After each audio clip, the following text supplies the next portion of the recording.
Greetings, ladies and gentlemen. Today we're doing a little bit of a different video from usual because, well, we mentioned Sonic X Shadow Generations a bunch of times during the Sonic Adventure and Sonic Adventure 2 commentaries that me and my fellow boys, Spring and Klaus, which, say hi to the people, I think. Hola! Hello.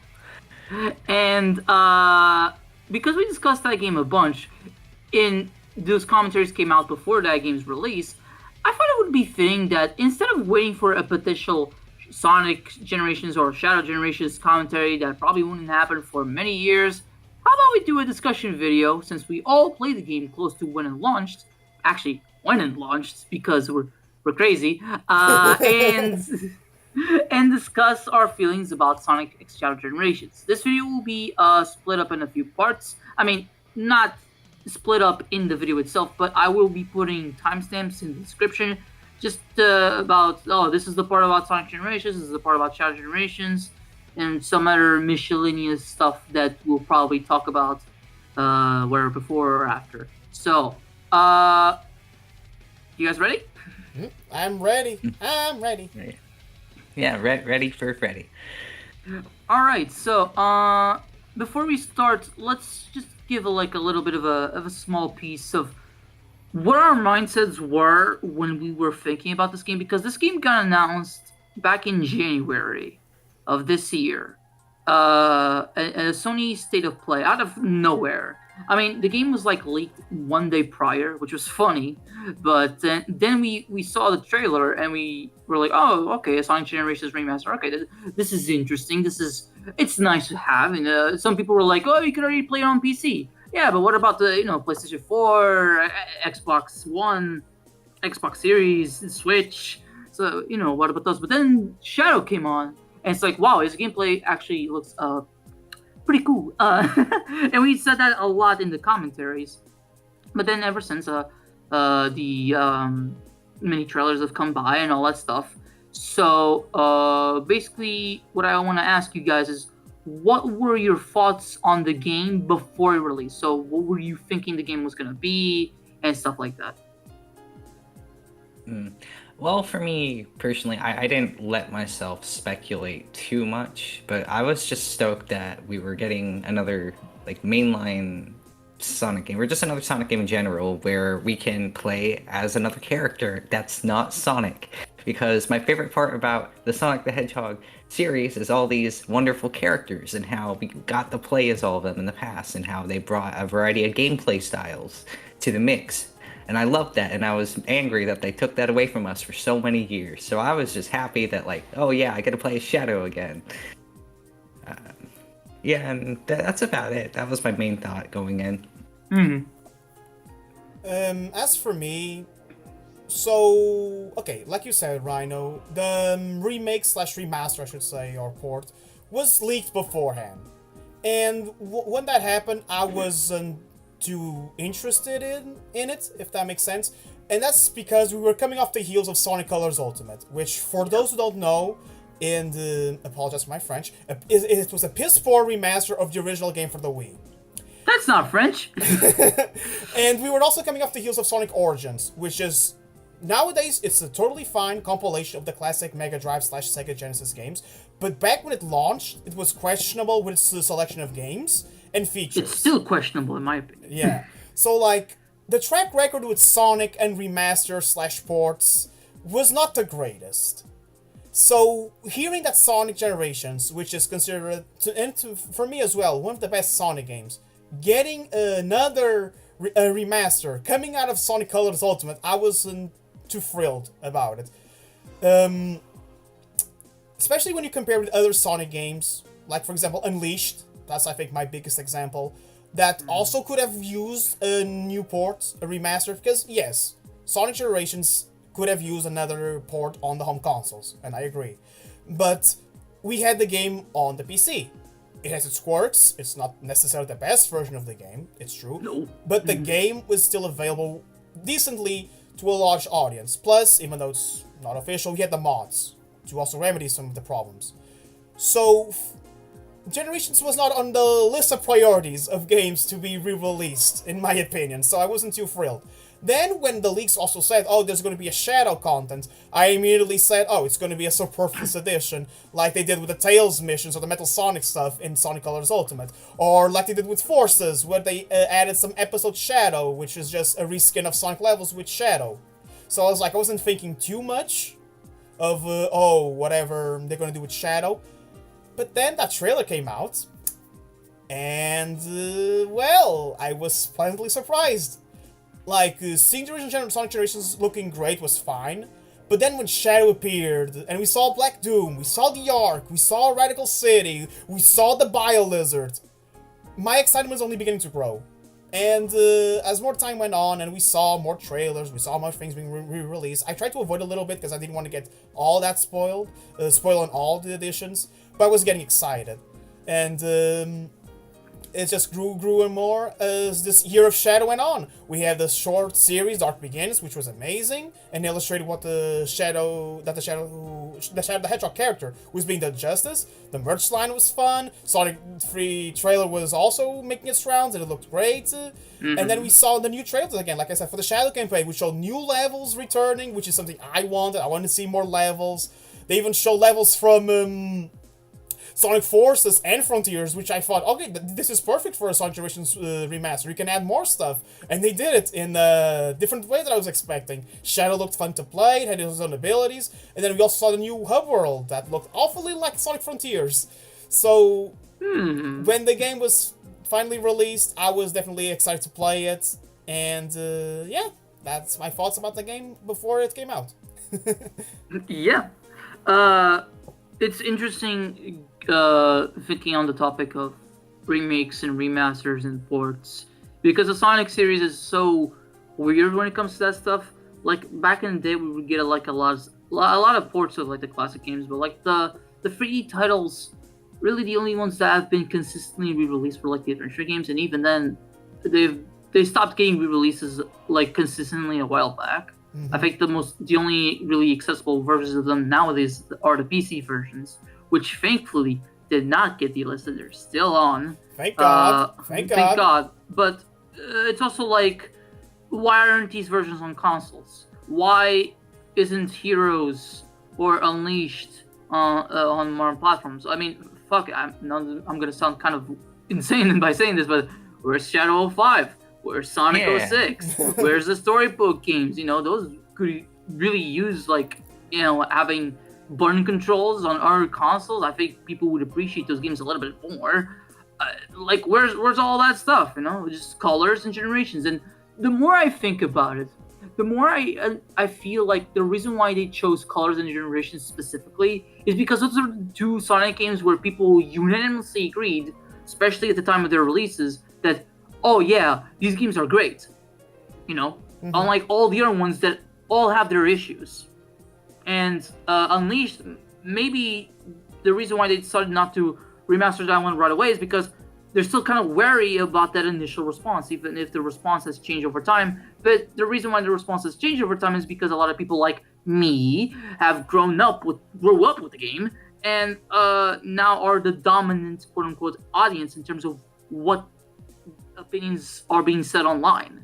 So I don't know, but a statement that happened recently, right before the game release actually, Shun Nakamura said that he'd be completely open to remastering or remaking any Sonic game, even Sonic 06, which that sparked a discussion and a half within the Sonic community, but that's a matter for another time. So yeah, my headspace going into this was that I was definitely excited. The more they showed, the more I'm like, whoa, this game looks fun. And then the game got leaked a couple of weeks before, so much so that I decided to look ahead at what the leaks were saying.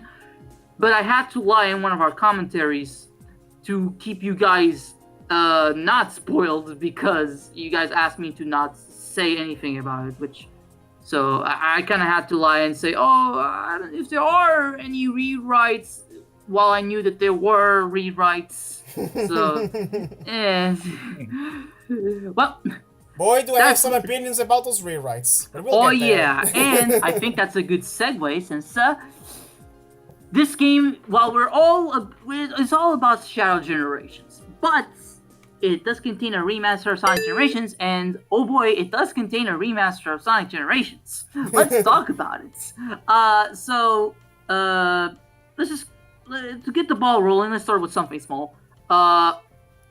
For a remaster, it doesn't really do anything besides just increasing the resolution on certain platforms. That's pretty much it. And frame rate, which is very much appreciated because on the PlayStation 3 and Xbox 360, it was a 30, which is the same on Switch, which I didn't mind at all. But if you're on the like PS4, PS5, Xbox Series, and Xbox One, it's full on 60 frames per second, just like how it was back on PC, which is pretty nice. But besides that, they added Chow for you to collect. You don't get anything by collecting all of them, but it's there. They pimp out your white space. That's something.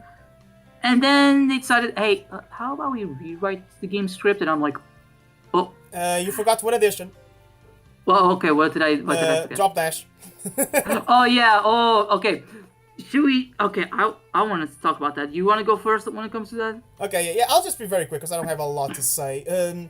For me to take to follow up on what you just said, you can look at the Sonic Generations portion of this package deal and say, oh boy, the remaster looks just like the original, or oh boy, the remix is just about the same as the original. Because as a remaster, it leaves something to be desired when it comes to new additions, but when it comes to the Sonic Generations gameplay-wise experience, the experience gameplay-wise, it's perfect. It's the same game as it was before, just now brought in with some bells and whistles and make it better, gameplay-wise. We don't have the Sonic Colors Ultimate situation all over again, where they tried to add superfluous stuff, mind you, but the superfluous stuff got in the way of the gameplay when they added a new Wisp that you can clearly see was not made for the level design in mind when people got stuck on areas and could not leave those areas, because that Wisp was like a ghost Wisp. You would do the no clipping and just go for the walls. Also, they fucked up that game's lighting. Yeah, no, the game did not bloom. Yeah, the game did not look as good. So I'm glad for the Sonic Generations gameplay-wise and presentation-wise, it looks good, just like the original. Yeah. Do I wish we got to see new things? Yes, I did. I wish we got to see a better end game, because not to get ahead of myself, the end game of Sonic Generations is a bit lackluster. But I don't mind the Chow editions. I thought they were cute. I do wish they did something else, like maybe unlock the trophies. I've seen someone point it out as a suggestion. Because, you had a trophy room that was somewhat of a secret in the original version. You would receive passwords and codes to retrieve the trophies of the characters. Now you just need to press a button and you can access the menu and the trophy's already there. Maybe the Chow... You don't have to hold down the button. You could just press and just... Boop, right there. Yeah, so... Maybe that, but the Chow are cute. Like, it's nice to see them. They were fun to find. Like, some of them were pretty much in plain sight. Others were actually kind of blending into the background. Like, like little buggas. That's what I like to call them. Little bugga. He's fucking hiding in there. I like the ones that were like hiding on the Fang, Bark, Bean, and Mighty, and Ray posters in City Escape. Those were like one of my favorites. Like, they were like hiding in plain sight. Which is fun. Like, that was one of the few where you actually have to wait in place for a little bit for them to be like, oh, can I come out now? It's like, ooh. And then you get some. It's like, bruh. And then they also added then the drop dash, which oddly enough, it's a skill in classic Sonic, and it's built in modern Sonic, which I think that confuses the fuck out of me. Which I think should be the opposite, because the drop dash was introduced in Sonic Mania, a classic Sonic themed game, while it was added to Sonic and Frontiers, if I remember correctly. And yes. So shouldn't it be the opposite? Be built in into classic? No, it should be both. Okay. No reason for to exclude one. And it's like, I'll say this right now, the drop dash as classic Sonic, it was okay, but I'd rather just use the spin dash because the spin dash in Generations is just fucking broken. It's pretty much like a boost when you think about it. Yeah. And it's like zoom, you just go zoom. And it's just so fun.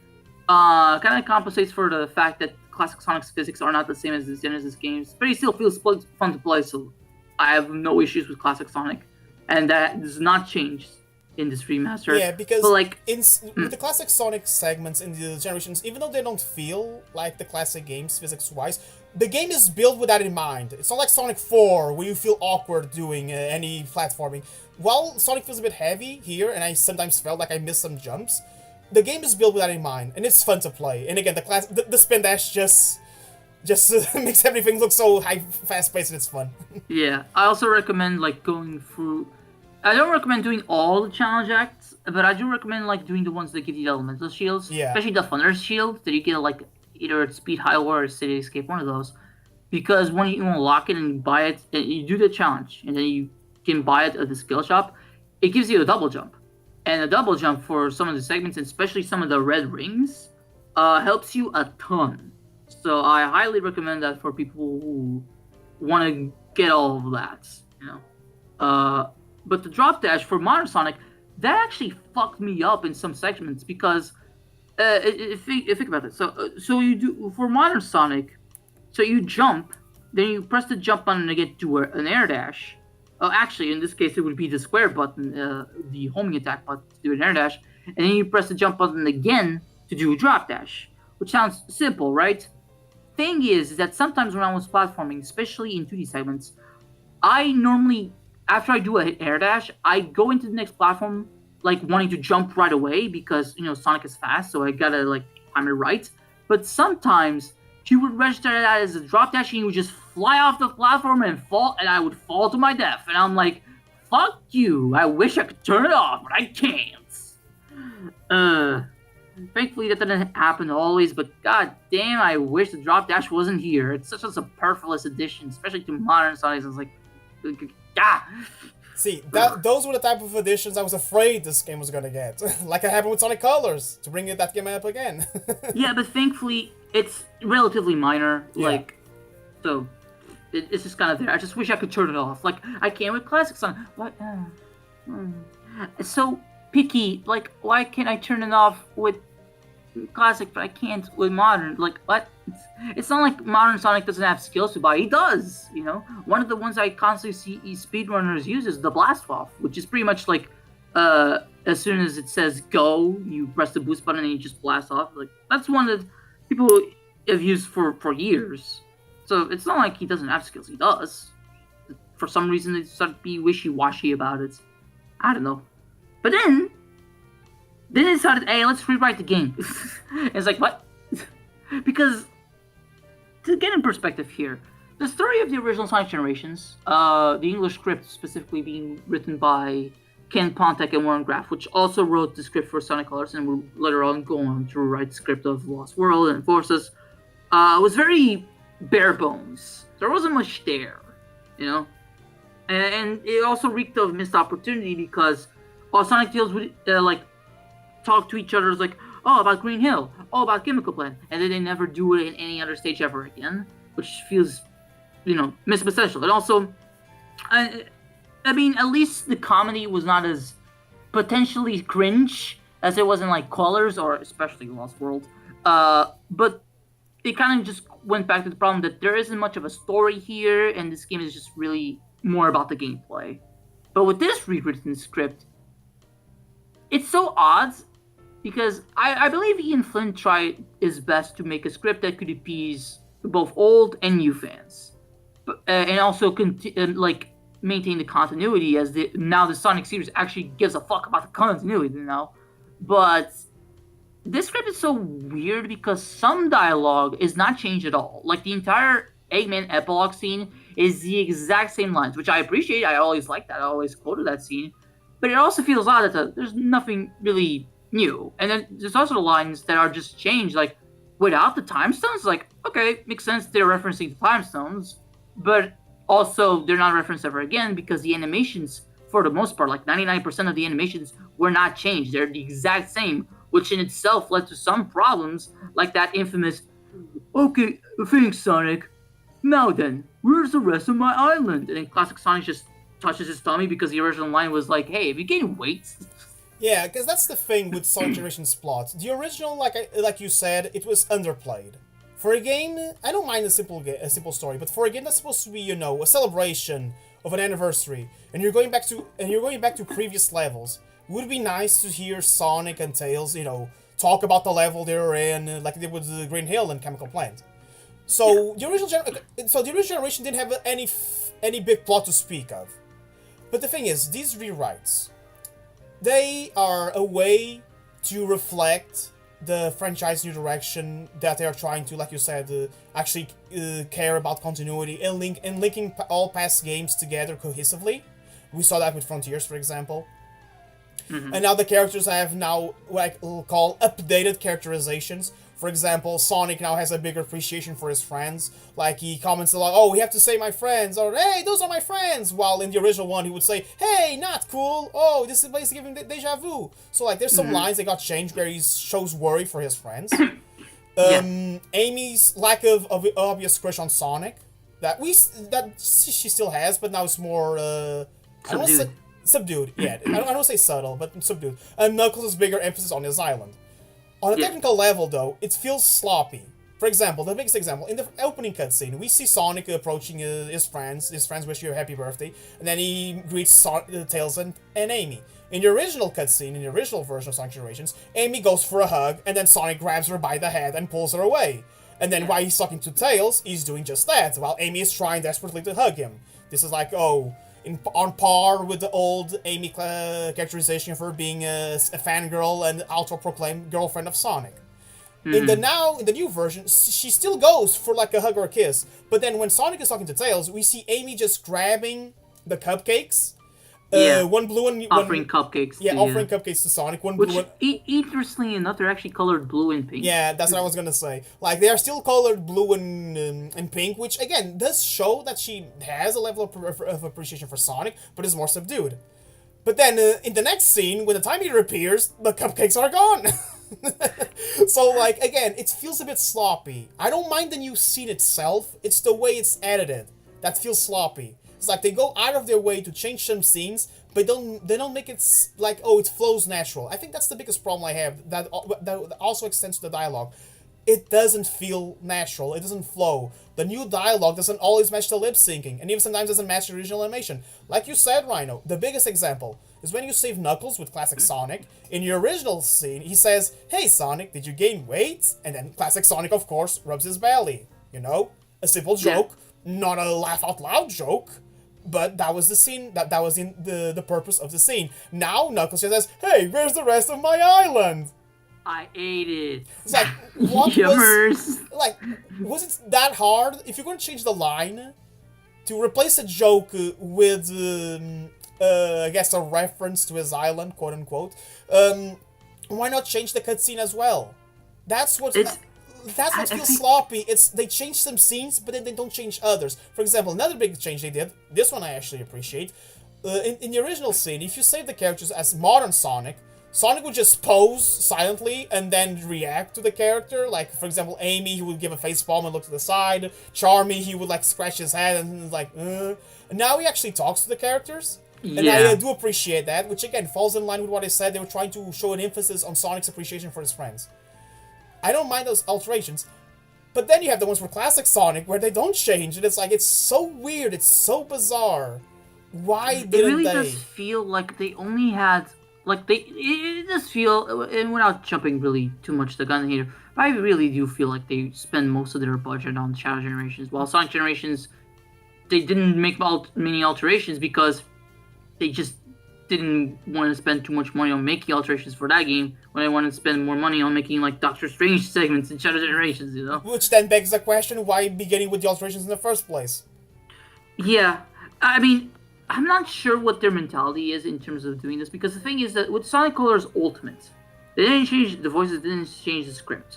And with that game, maybe changing the script would have been a bit more interesting, because, well, not everybody really likes the jokes, but then there would have been this debate we're already having on a larger scale. It's like, oh, but I like the jokes of the original, you know? Here, I think the debate is, well, there is being a debate, definitely, about this, but at least, I guess it's not as big as it could have been, because we're targeting one of the games that didn't have that big of a story, but there's still a debate to be had, because this is the first time we're seeing like a Sonic game being changed at all in terms of story, when normally that didn't happen. Even with Sonic Colors Ultimate, they didn't change the voices or anything. They just kept everything as is. Even Kid Higgins voicing Tails, which she hasn't voiced the Tails since Sonic Lost World, I believe. So, but in this case, they made it a thing to not only change the lines but also re-record the dialogue with the new voice cast. Instead of Travis Willingham as Knuckles, it's David B. Mitchell. Instead of Laura Bailey as Blaze, it's Erica Lynn back. And some of the actors are still the same, but you could also tell that, for example, in the case of Mike Pollock, he's getting older. Like some of his lines sound a tiny bit more raspy. Maybe the direction they went for him in Sonic Frontiers actually helped because he was a bit more subdued in there, and here he's like screaming and stuff. So with this, it kind of makes me wonder how much longer are these voice actors gonna still keep around, as these characters. Like it does actually make me wonder that, because Mike Pollock can't be Eggman forever. Roger Craig Smith can't be Sonic forever. So, are we due for a change in the next few years? Yeah, they're gonna bring the Sonic Prime cast. I mean, I wouldn't mind. I mean, I like Stephen Mack as Sonic. Yeah, no, they all sound great in Sonic Prime, so I wouldn't be opposed to that idea. Yeah, but it's also like they're all the way in Canada, so I'm not sure if Sega would go for that route, considering that it's a bit far away. I mean, if they didn't bring Brian Drummond back because of location issues, then they probably wouldn't do that. Yeah. Yeah, but that was back in the day, and nowadays I think it's a little bit easier to like record in different studios and just send the recordings in. So yeah, well, we'll see. But before we continue, Klaus, do you want to say anything about Sonic Generations? all right, well, I don't have a whole lot to say about Sonic Generations because I never played the game back in the day because I just didn't really have an interest in it. It's because I was more focused on catching up on some of the older Sonic titles like Sonic 06 and such. So when I played this remaster, I got as far as rescuing Espio. And then I decided that I didn't feel like I was having fun, so I didn't feel like beating Sonic Generations. So all these changes the guys are talking about, I don't know what the hell they're talking about. I'm just sitting here nodding my head. They're probably just lying. So I think my biggest issue is that, well, the story is not really engaging me at all, so I don't feel motivated to see the rest of it. And ever since boost gameplay was introduced into the Sonic series, I have never been a fan of it. I liked it in Sonic Unleashed, but I think part of the reason why I was able to beat Unleashed and had a good time with Unleashed is because I had the Werehog stages to look forward to. I like the Werehog, and I like the general vibe and the story of Unleashed, and I really like Chip. Inferior Wii version. I did play the inferior Wii version. That's all I could find, Rhino. That's all I could find. One day I'll play the better version, hopefully. So I had an okay with the boost formula there, and well, I didn't like it in Sonic Colors, and then I had more fun with Sonic Forces than I did with Sonic Generations, which is very messed up. I know. What's wrong with me? I think it's because of the stupid OCs. And also because I had it like in my heart, I was hoping that the story would get good, and then it never did, and I was just left with the biggest feeling of disappointment. So Sonic forces you to be disappointed. Very disappointed. So yeah, back to Generations. I don't know. I mean, Classic Sonic felt fine, but I just prefer how Classic Sonic handles in the older games whenever it's all sprite work and stuff like that. Because I don't have like an issue with 3D Sonics being 2D or anything. Because I really loved Sonic Rush back in the day, which is that's a side-scrolling boost formula game. But like I loved it there, but I don't like boost formula in the modern day whenever it's in 3D. And I think it's because it makes the levels just go by really fast. I mean, I know that's what Sonic's all about. It's all about going fast. I know. But I feel like it's a detriment to the level design, because I feel like you can't you can't make the levels as detailed as they would like, because you're just going too fast to see anything. And yeah, the levels are detailed and they do a good job, but I feel like the game encourages you to just run in a straight line really, really fast. But Sonic Generations has plenty of sequence of platforming and quick reaction times. I mean, if you were to play the HD version of Unleashed, you'd see that you can't just boost to win. You gotta pay attention. So Yeah, but that's just how it feels like compared to, I guess, the adventure games. And I just feel like the adventure games have a better sense of control. But that's just me. So, let's see, Generations. So yeah, I just didn't feel like I was having fun. I was like, I don't feel like beating this game right now. Maybe I'll beat it next year, And like I said, someday. yeah, like I said, the game does take a nosedive near the end. So Planet Wisp. yeah, like Planet Wisp, I'll get into some detail in a little bit, but yeah, Klaus, if by Seaside Hill the game's not clicking with you, which is totally understandable, Yeah. I want to say that right now, no worries. But if the game didn't click you by then, I don't think the next levels will. Crisis Series is fun, but hard. Rooftop Run I think is really cool, especially the modern Yes. Sonic. But Planet Wisp, that's where the game goes like. I can tolerate classic. Modern though can go kiss my ass. I don't like either. Sorry to say. I like how modern Sonic starts because it looks beautiful. Yeah, I mean that looks nice. Yeah. As soon as you get inside the factory, yeah. Nah. Because here's the thing. The back thing I didn't know this, but when Sonic Colors when Sonic Generations was being developed, Sonic Colors was also being developed at the same time. I think they were being Yes. developed by the B team. So my impression is because I always thought, why did they use the Spike Wisp and the Rocket Wisp? Because those two are kind of like the most forgettable Simple. out of the Wisps. I want to say, okay, Spike not as much, but that's because in Sonic Colors you didn't have the spin dash. Yeah. And in Sonic Generations you had the spin dash from the get go, so it just feels a bit redundant. I guess you can go on walls, but then that's it. That's literally it. Yeah. And then the rocket, it's literally just a replacement for a bounce pad or a spring. So I don't know why they picked those two wisps. And now that I know Sonic Colors was being developed at the same time as Generations, I guess that's why they probably exchanged notes and they say, Yeah, "Oh, they didn't- okay, this is our the The wisp." Generation team probably didn't know much. Yeah, because here's the thing. Generations, one of the strong points people have said about Generations, I don't agree necessarily, but I do see where they come from, where like the wisps are not mandatory for the most part in Colors. Again, I don't agree to an extent. I do think some of them do feel mandatory, but that's me. But that's a I strong agree point. as well. Yeah. That's one of the strong points of Sonic Colors. In Generations, little Plant Wisp, no, the wisps are mandatory for some sections. So it's like, Yeah. you can tell. I mean, they feel okay to use. It's just that it's also like they feel more so that the level is like they're duct tape, just so the level feels somewhat okay. So, oh, you're using the wisps. It feels special, right? Instead of the level feeling like it has good level design by itself, contrary Yeah. to every single level. Yeah. It's odd. And then Especially, getting the red rings fucking sucks, especially in modern Sonic. Ugh. And then Thank God I thematically, learned a the trick. game, and then thematically, the game doesn't fit as a last level because after this, you do some missions. You fight Silver the Hedgehog, now You voiced by find Egg Dragoon. Egg Dragoon. Silver the Yeah. Hedgehog, now voiced by Nagito Komeda. That's what I was gonna say. Yes. No. And then you go to Time Eater. For a last Yeah. level, this both visually and gameplay wise feels a bit lackluster, in my A opinion. lot of people would say, why not just put Asteroid Coaster instead? That would have been great. But that's another thing. People are saying, oh, why didn't they put level X from this game or level Y?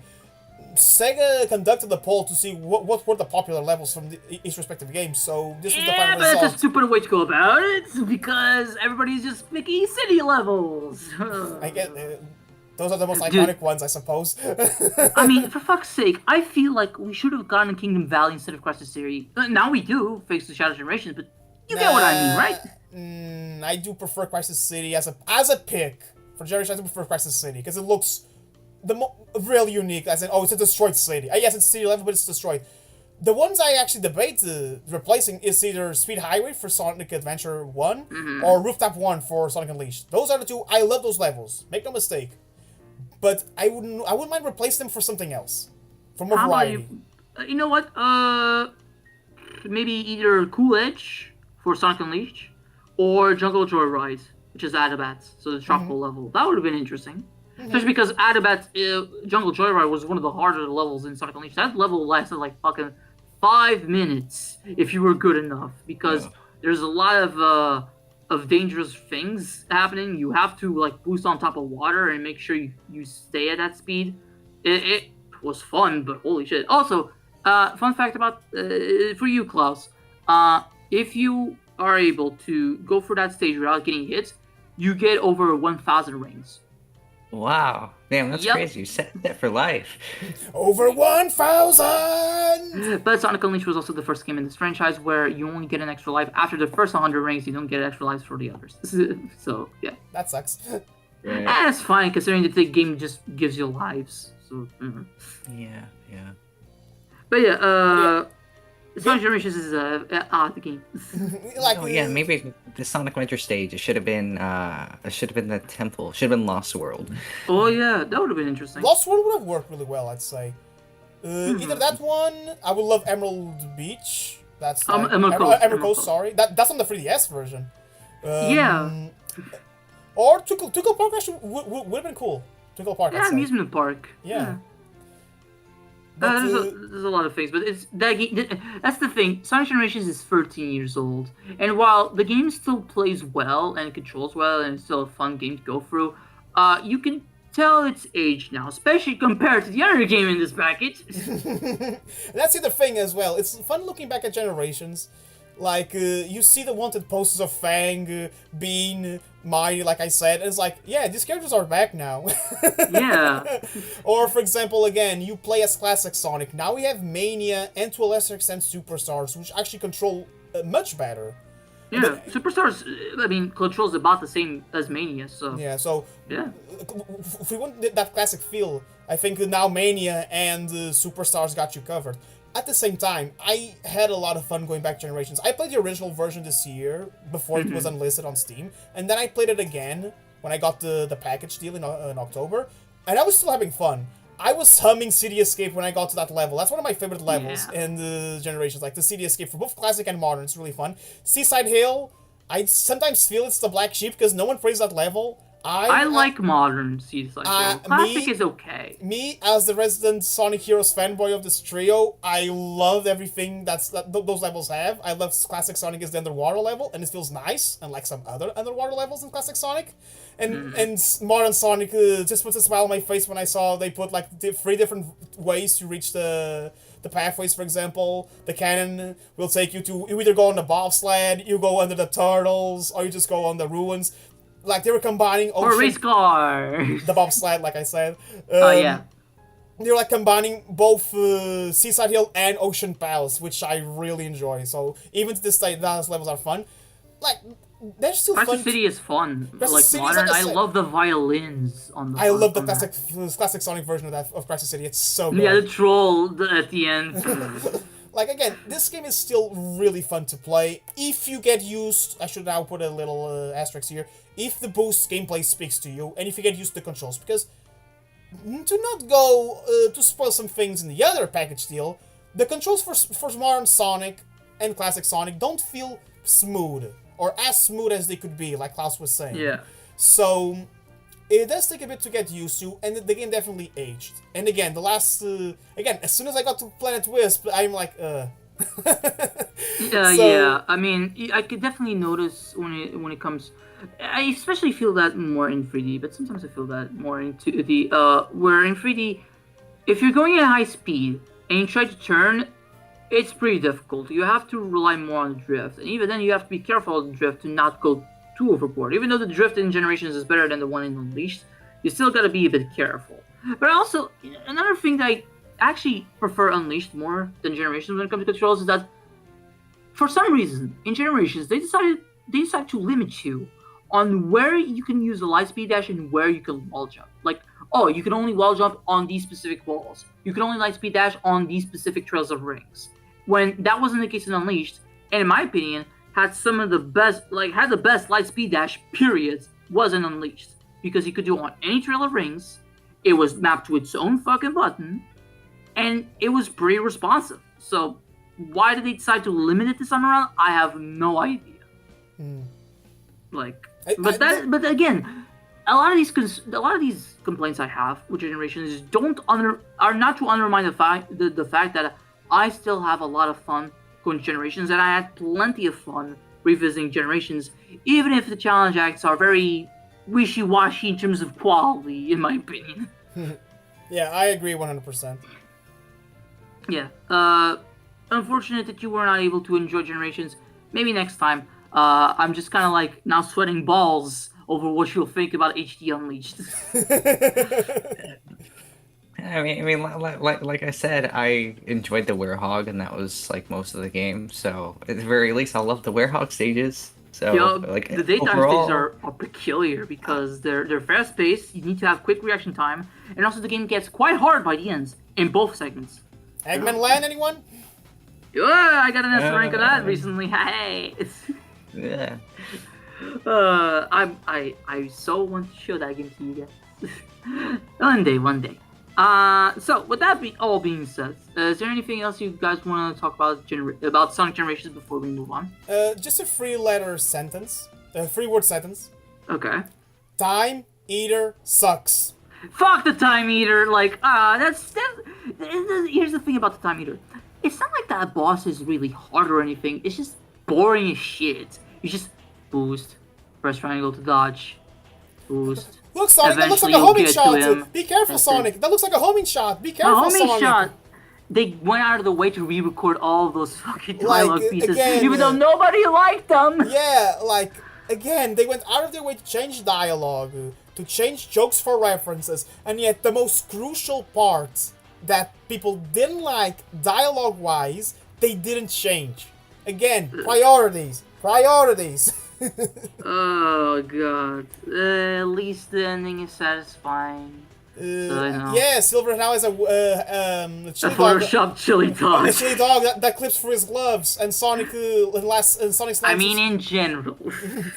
Like, again, it's still a good game. Generation is still a good game. It's just. And Gareth is in the game, screaming "Happy Birthday, Sonic!" Like, I still had a lot of fun with Generations. The rewrites were fine in some cases. It's just the dialogue didn't flow well, but I still had fun. It's one of my favorite Sonic games. So I was glad to play it again, play it on the console with a more stable version than on PC. Mm-hmm. And I'm glad. Just as a disclaimer, we all played the Switch version. Just to I didn't. I played the PS4 oh yeah, version. You played PS4. Me and Klaus played Switch, and the game ran fine. Even if it was a 30s, like the game ran absolutely smooth. So no complaints there. Yeah. Yeah.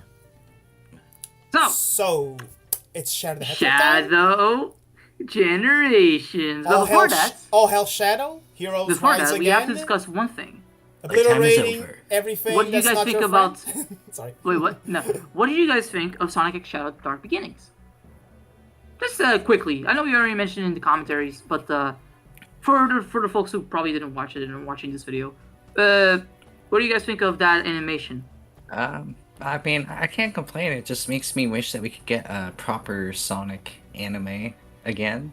Yeah. Yeah. I That would loved have been it. nice. I loved it. Like, every single thing looked... the animation... Okay, let's go by parts. Animation, wonderful. Great sense of action. Great blend of 2D with 3D. In terms of story, amazing. Nothing too complicated, but enough for new people to get in, and for old folks to be satisfying. That's a problem with Sonic Generations rewrites. There you go, see? Sonic X the Shadow Beginnings did better. I love the inclusion of Maria. I love seeing the gun commander, and now he finally got an official name called Abram Towers. I was glad to see Team Dark being realized once again. Voice acting was great, and actually I even go far in some characters it sounds better in the show. For example, I think Rouge sounds much better in these 3 episodes than she did in the main game. Which is very interesting. Meanwhile, I think Omega's the opposite. I didn't like how he sounded in Dark Beginnings. I call dibs. But I think he sounded better in the Shadow Generations. I don't know, I'm weird. But no, I loved it. The first and last episodes were great on the emotional side, and the second episode was great when it comes to the fighting. Like, it was great. No, it was a really good package. I wish it was in all versions of the game. I heard it's not in the PS5 version, because I have the PS4 version. I tried to look for it, I didn't find it anywhere. That's I don't know. odd, because you would have gotten as well on the PS4 version. I could not find it anywhere, so... That's odd. Wouldn't it be on the main menu, like right above New Game? No, it's not. Huh, that's odd. Huh. Well, I mean, at least it's easily accessible online. That and the animatics that were exclusive to PS4, the PlayStation version, so at least you can easily find those online. As for my opinion on the series, it's really good. I had a fun time just watching it, and I actually nearly teared up when on that final episode when Shadow was like like fucked up about that whole thing, and was like, damn, bro, like it's odd how this series is making me care again. You know, I mean, I've always cared about Sonic, but it's like Sonic has reached a point where the series itself now cares about its stories, and that is wonderful to see. Like, it makes me curious on the future. It makes me curious about the lore. You know, like, man. Yeah, yeah, I felt like very similarly in the game, but we'll get there when we get there. Yeah. It So, alright, with that out of the way, let's discuss the main meat and potatoes of this Shadow Generations. Oh boy. oh boy. boy. So, where do we start on this? Like, do we start with the story? Do we start with the levels? Do we start on the white space? Like, there's so much we could talk about this. Let's go with the story, I'd say, personally. Story? Alright. Long ago, actually, it wasn't that long ago, but sometime during Sonic Generations, Shadow was like, Gun, noticed something strange about the Ark. Let's go check it out. Oh my god, it's Black Doom! oh The promised time will be here once more. oh Sean Schimmel, except it's not him. It's No. Ben Diskin, which is the voice of Mega Man in Mega Man 11. What? It's Venom. It's Casper Fight Em Free Houses. It's number 1, number 2 from Kids Next Door. He's a great voice actor. I love his. Okay, you know what? I like voice acting, so I'm gonna segue into this tangent. Yeah, let's go talk about the voice acting. Okay, for a little bit. We'll go back to the plot. But so the thing about Sonic, like the Shadow Generations part, it features characters from past Sonic games that were not seen in the in the story wise, in the cutscene wise way. As in, we didn't hear them speak. So we got a lot of new characters with new voices, and I think. Okay, so let's go point by point. Okay, Shadow. This is, I think, Kirk Foreman's best portrayal as Shadow, by far. He was the voice actor, I think, for Shadow that had the biggest rocky start. Yeah, especially since compared. Sonic Free Riders. Yeah, like he didn't get. I don't blame him necessarily because I've seen his other works in other series, like in Digimon and stuff like that, and he is a really good voice actor. I would assume it's either a fault of the direction or the script, but Shadow didn't sound as good as he could be in the previous games in the 2010s. I want to say. Like, I think it was both, in my opinion, because I think unless I'm wrong, but I think I remember hearing recently that the voice director is still the same as the one back in like Colors and Generations, but I get the feeling that back then he was told by the higher ups to direct Shadow in a certain way. But now that they actually care more about Shadow, it's like they told him like make him more subdued in terms of his voice. And with all of these years, Kirk Foreman has gotten used to Shadow, and that's resulted in this, in what I think is one of the best portrayals for the character. Not the best. I still prefer Jason Griffin myself, but he did a great job. Yeah, I think it's Kirk's best performance as Shadow. Not my favorite. For me as well, it's Jason Griffin. I think he is the definitive Shadow for me. But this is a really great effort from Kirk. Rouge, like I said, she sounds okay. I wouldn't say she sounds as bad as some people say, but Sarah Strassman, by the way. Yeah. Or Strassman, or one of those. She sounded great in Shadow Dark Beginnings, but in the game she sounds a bit squeaky in some lines, and sometimes she sounds like a Valley girl, like whatever, which is so weird because that's not the vibe you're supposed to get from Rouge. But she still sounded fine enough. And Omega, like I Roger Gray Smith. Yeah, Roger Gray Smith, the voice actor with the Sonic. Who's Roger? He's talking to me. Like, again, I don't know, it's probably a me thing, but I didn't like how he sounded in the Dark Beginnings. But in the game, he sounded fine. He didn't spoke a lot, but he sounded fine. Then we have Big the Cat, Spoiler alert, Big the Cat appears. Yeah, Big the Cat is in this game. Yeah, Shadow's best friend. And never forget... What's his name current? I think it's Carl Herbert. Carl Herbert, Ryu. Ryu, Gohan, Yeah. and NPCs in Fire Emblem Three Houses. And Kai Tomomoto, Luminary of the Stars from Danganronpa V3. Anyway, Big sound fine. Sound like Big. I love to just a little scene that I love is when Shadow sees him for the first time. So Shadow smiles twice in the story. Yeah. And one of them was at Big. And I think that's very endearing. I think they even mentioned in the recent Twitter takeover they had, which is funny. Yeah, like, oh, that's cute. Because again, you don't see Shadow and Big interacting at all. So... Yeah, they never interacted before. I don't think even in Sonic Heroes they interacted much. No, because Team Rose never fought Team Dark, so... Yeah, so it's like, this is actually an interesting interaction. But this also goes, this kind of brings me to a segue that, I mean, I'll leave it for later, but about how this game uses the scraps of the characters that were in Sonic Generations, but are now here. Yep. That's interesting, but we'll talk more about that later. Yeah, that's what I really appreciate as well. So those are for like the old characters that appear again. Oh, and Orbit and Cubot, but they have the same voice actors, so Yeah, nothing Chris changed. Thornton and Wally Wingard, I believe. Yeah, nothing changed. Now for the old characters, I haven't seen. Let's start with Gerald. He's voiced by Mike Pollock again, and it's him as Gerald. He sounds less. I mean, he sounds less like he did in Shadow the Hedgehog. So it sounds more like it sounds more like Eggman from Frontiers. I want to say something. Yeah, he sounds subdued. Yeah, it's like he carried over that voice direction. Which honestly fits really well with Gerald. Maria sounds great. Nothing more to say. Stephanie Shea, which she was Kyrie in Devil May Cry 4 and 5, so that's cool. Oh. And then we got let's say Black Doom. Good old. I love his new voice. I don't know if I like it more or less than the original. I just like it. It sounds pretty similar. That's why it's kind of hard to compare. Yeah. But what I love about Ed Diskin is that he went on Twitter, and because both his name and Black Doom have the same initials, BD, he started like putting Black Doom as his avatar, and it says "Shadow, it's me, the devil." He started role playing as the character, which Yes. which I know it doesn't contribute anything to the game and the performance, but it just shows that he had fun playing the character, and that's for me says a lot. I'd say. Also, something this is a bit minor, but something I noticed about Black Doom is that, he doesn't have a mouth, and in the original game, we kind of just assume he spoke telepathically, I guess. I mean, sometimes he did, other times it zoomed on his face, but there's nothing moving. It's just his eyes blinking and stuff like that while he's talking.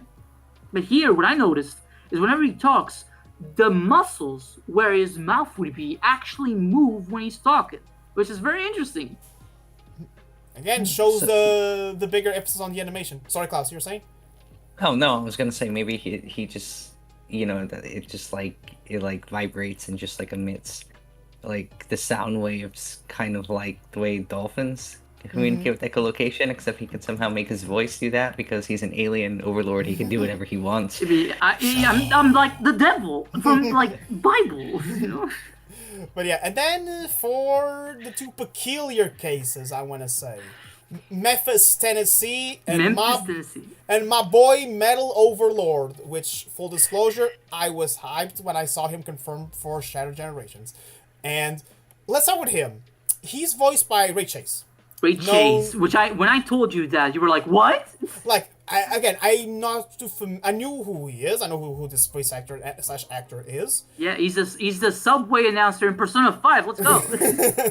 I know he was Roy in Smash Ultimate, and I knew he was Noctis from Final Fantasy 15. Final Fantasy and Fire Emblem are totally the same series. Yeah, one is better than the other. Heyo! Yes, Final Fantasy, yeah. Anyway, I didn't know he had the vocal cords to do this type of voice. Now here's the thing, and the same thing happens with Mephiles to a lesser extent. On its own, great performance, great voice. I don't think it fits Metal Sonic. It's bizarre coming off of Ryan Drummond in Sonic Heroes. Yeah. And he had a filter over him because when you take the filter off, he sounds super weird. Yeah, it's literally just Sonic acting evil like a gremlin, and then you put the filter and it sounds intimidating. Here, he sounds like Venom or Bowser. Like it Which, doesn't. considering the size, I think it makes sense. Again, it's a good voice. It's just this is not what I had pictured for Metal Overlord. I think that's the. It's not a bad voice. I love the dialogue. I love the way he tries to act all tough and mighty. That's perfect. I love how the boss is just constantly like Shadow has a constant back and forth with the boss. So that's awesome. Like I love that. It's just the voice. At least at first, I didn't think, oh, this meshes well with the character. And same thing happened again to a lesser extent with Mephiles. Now his voice. Tennessee. Now he's voiced by good old Akechi from Persona 5 and Hubert from Fire Emblem Three Houses. I am an ace detective, a celebrity. Oh, if someone get Mephiles' pancakes, he's upset. Yeah. I could have swore I heard Shadow talk about some delicious pancakes. Oh, it's also funny that like Robbie Damon, because this is no secret. I played recently Hi-Fi Rush, and he voices Chai, the protagonist. But like in that game, the main protagonist is voiced by Robbie Damon, who is now Mephiles. His psychic Peppermint is voiced by Erica Lindbergh, which is now Blaze. And then the villain is voiced by Roger Craig Smith, which is Sonic. So what a weird, fucked up Sonic 06 alternate universe we got there. But again, it's the same thing. He's not Dan Green by any stretch of the imagination. Nope. But he sounds great as Mephiles. That's the thing. The voice, both Metal Overlord and Mephiles, they sound great. Great performances. Do they fit the character? I don't think so, especially in Metal Sonic's case. But they're great performances on their own, and the dialogue they say is wonderfully written. But we'll get there when we continue the story. I just want to say, voice acting-wise, this part was great, minus some hiccups in Rouge's performance. For some reason. Because again, she sounded great in the Shadow Beginnings. I don't know why she sounds so off. Dark Beginnings, sorry. Why she sounds so off in Shadow Generations, but whatever. Yeah. Whatever. Oh, yeah. You forgot the voice acting for one character, actually. You forgot the Bio Lizard. You forgot that when he that roars, was an amazing performance. he doesn't sound like a jaguar anymore. They gave him the perfect chaos roar from Sonic Generations. Yeah, and they reused the Jaguar one actually for Metal Overlord. In the first cutscene, I think you can hear the Jaguar roar. Yeah, so I was like, what, did somebody accidentally swap the audio files around? What's up with that? It's interesting how in BioLizard's case he had I'll save it for later because then I'll just go outside of voice acting. Let's get back to the story. So for the story itself, I want to say it's simple, straight to the point. Black Doom is back again. Black Doom is back. Somehow, Black Doom returns. Hello, friend. He's back, and apparently, because of Time Eater's time travel shenanigans, his process of being rebirth got accelerated. So now, when Shadow and crew get transported into the white space, we see a giant ball, moon, with eyes. Should I correct you on something before we move on? From what I understand, like he was already reborn before Time Eater came in. It's just that Time Eater, the whole shenanigans that happened with him, helped Black Doom's plans accelerate much faster than he was thinking. So, small correction. And now Shadow finds himself in this white space. He meets some old characters, like we said, Omega and Big, Orbit and Cubot. But then he also sees Maria and Professor Gerald. At first, he thinks it's just memories. Because that's the thing that they show in Shadow Dark Beginnings. He's being tormented by these memories of the past. And he doesn't want to focus on that. He wants to focus on the mission at hand. So at first he doesn't interact with them. But then when he saves Maria from the Black Arms, the Black Aliens that are part of... Disgusting black... No, I'm kidding. Anyway. Get out of my sight.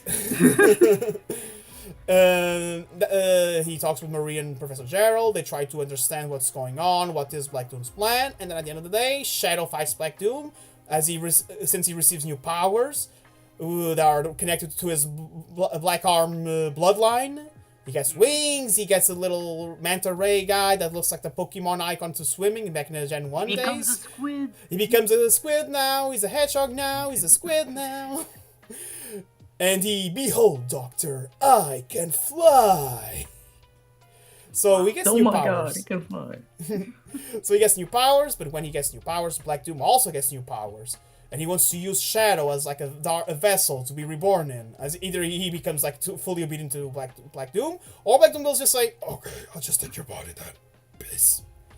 But then Shadow quotes Dimitri Fidel and says, I'll kill every last one of them. And Maria says, no, Shadow. And then she says a beautiful line that, you know what I call you, Shadow? Because the shadow will always point you towards the direction of the light. Like that's a great line. And then Shadow, filled with determination like a certain Undertale, fights Black Doom, defeats him, but then, since Black Doom's influence is now gone, he sees Maria and Professor Gerald disappearing in front of his eyes.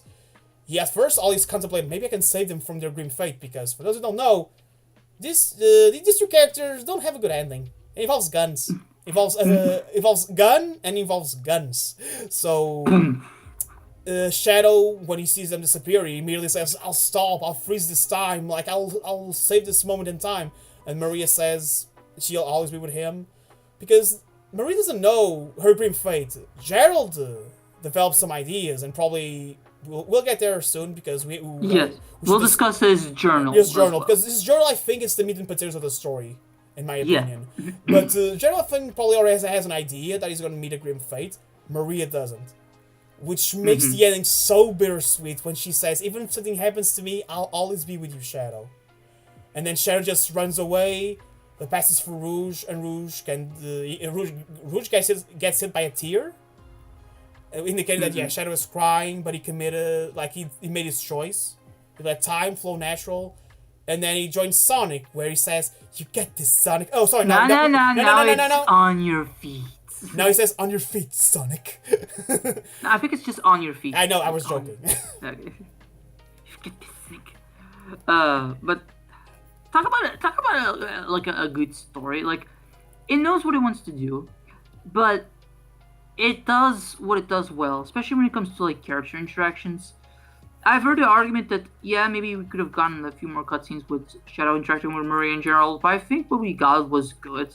What we got, and the flavor of text that you can get with them whenever you talk to them after you beat the level adds a lot.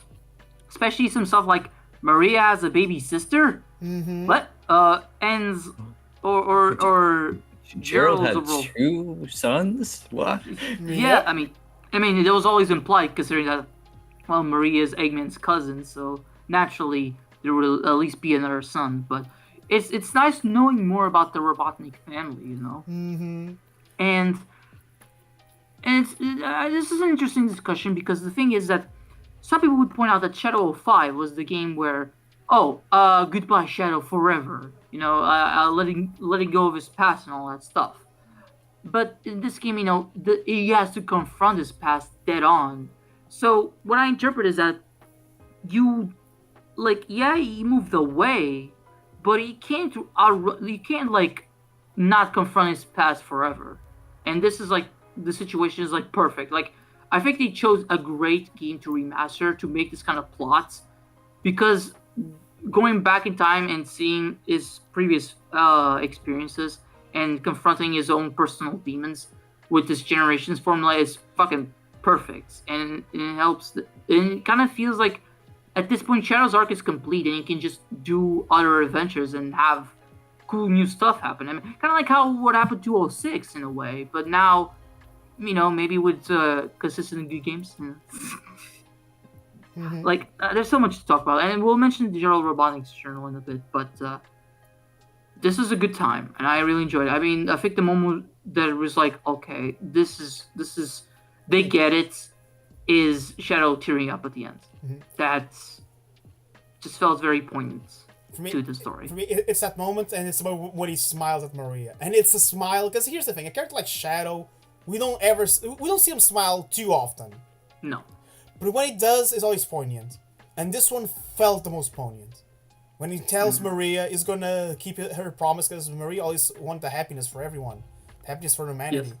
And Shadow says, "I'm gonna fight not with hatred, but with your wish in my heart." And he smiles at her, like they understood Shadow's character so well in this campaign, because Shadow's character has been up and down all around us. Most Sonic characters have been in the past few years, but in this story, it just understood Shadow so well. Like, it was perfect. Shadow characterization was perfect, I want to say.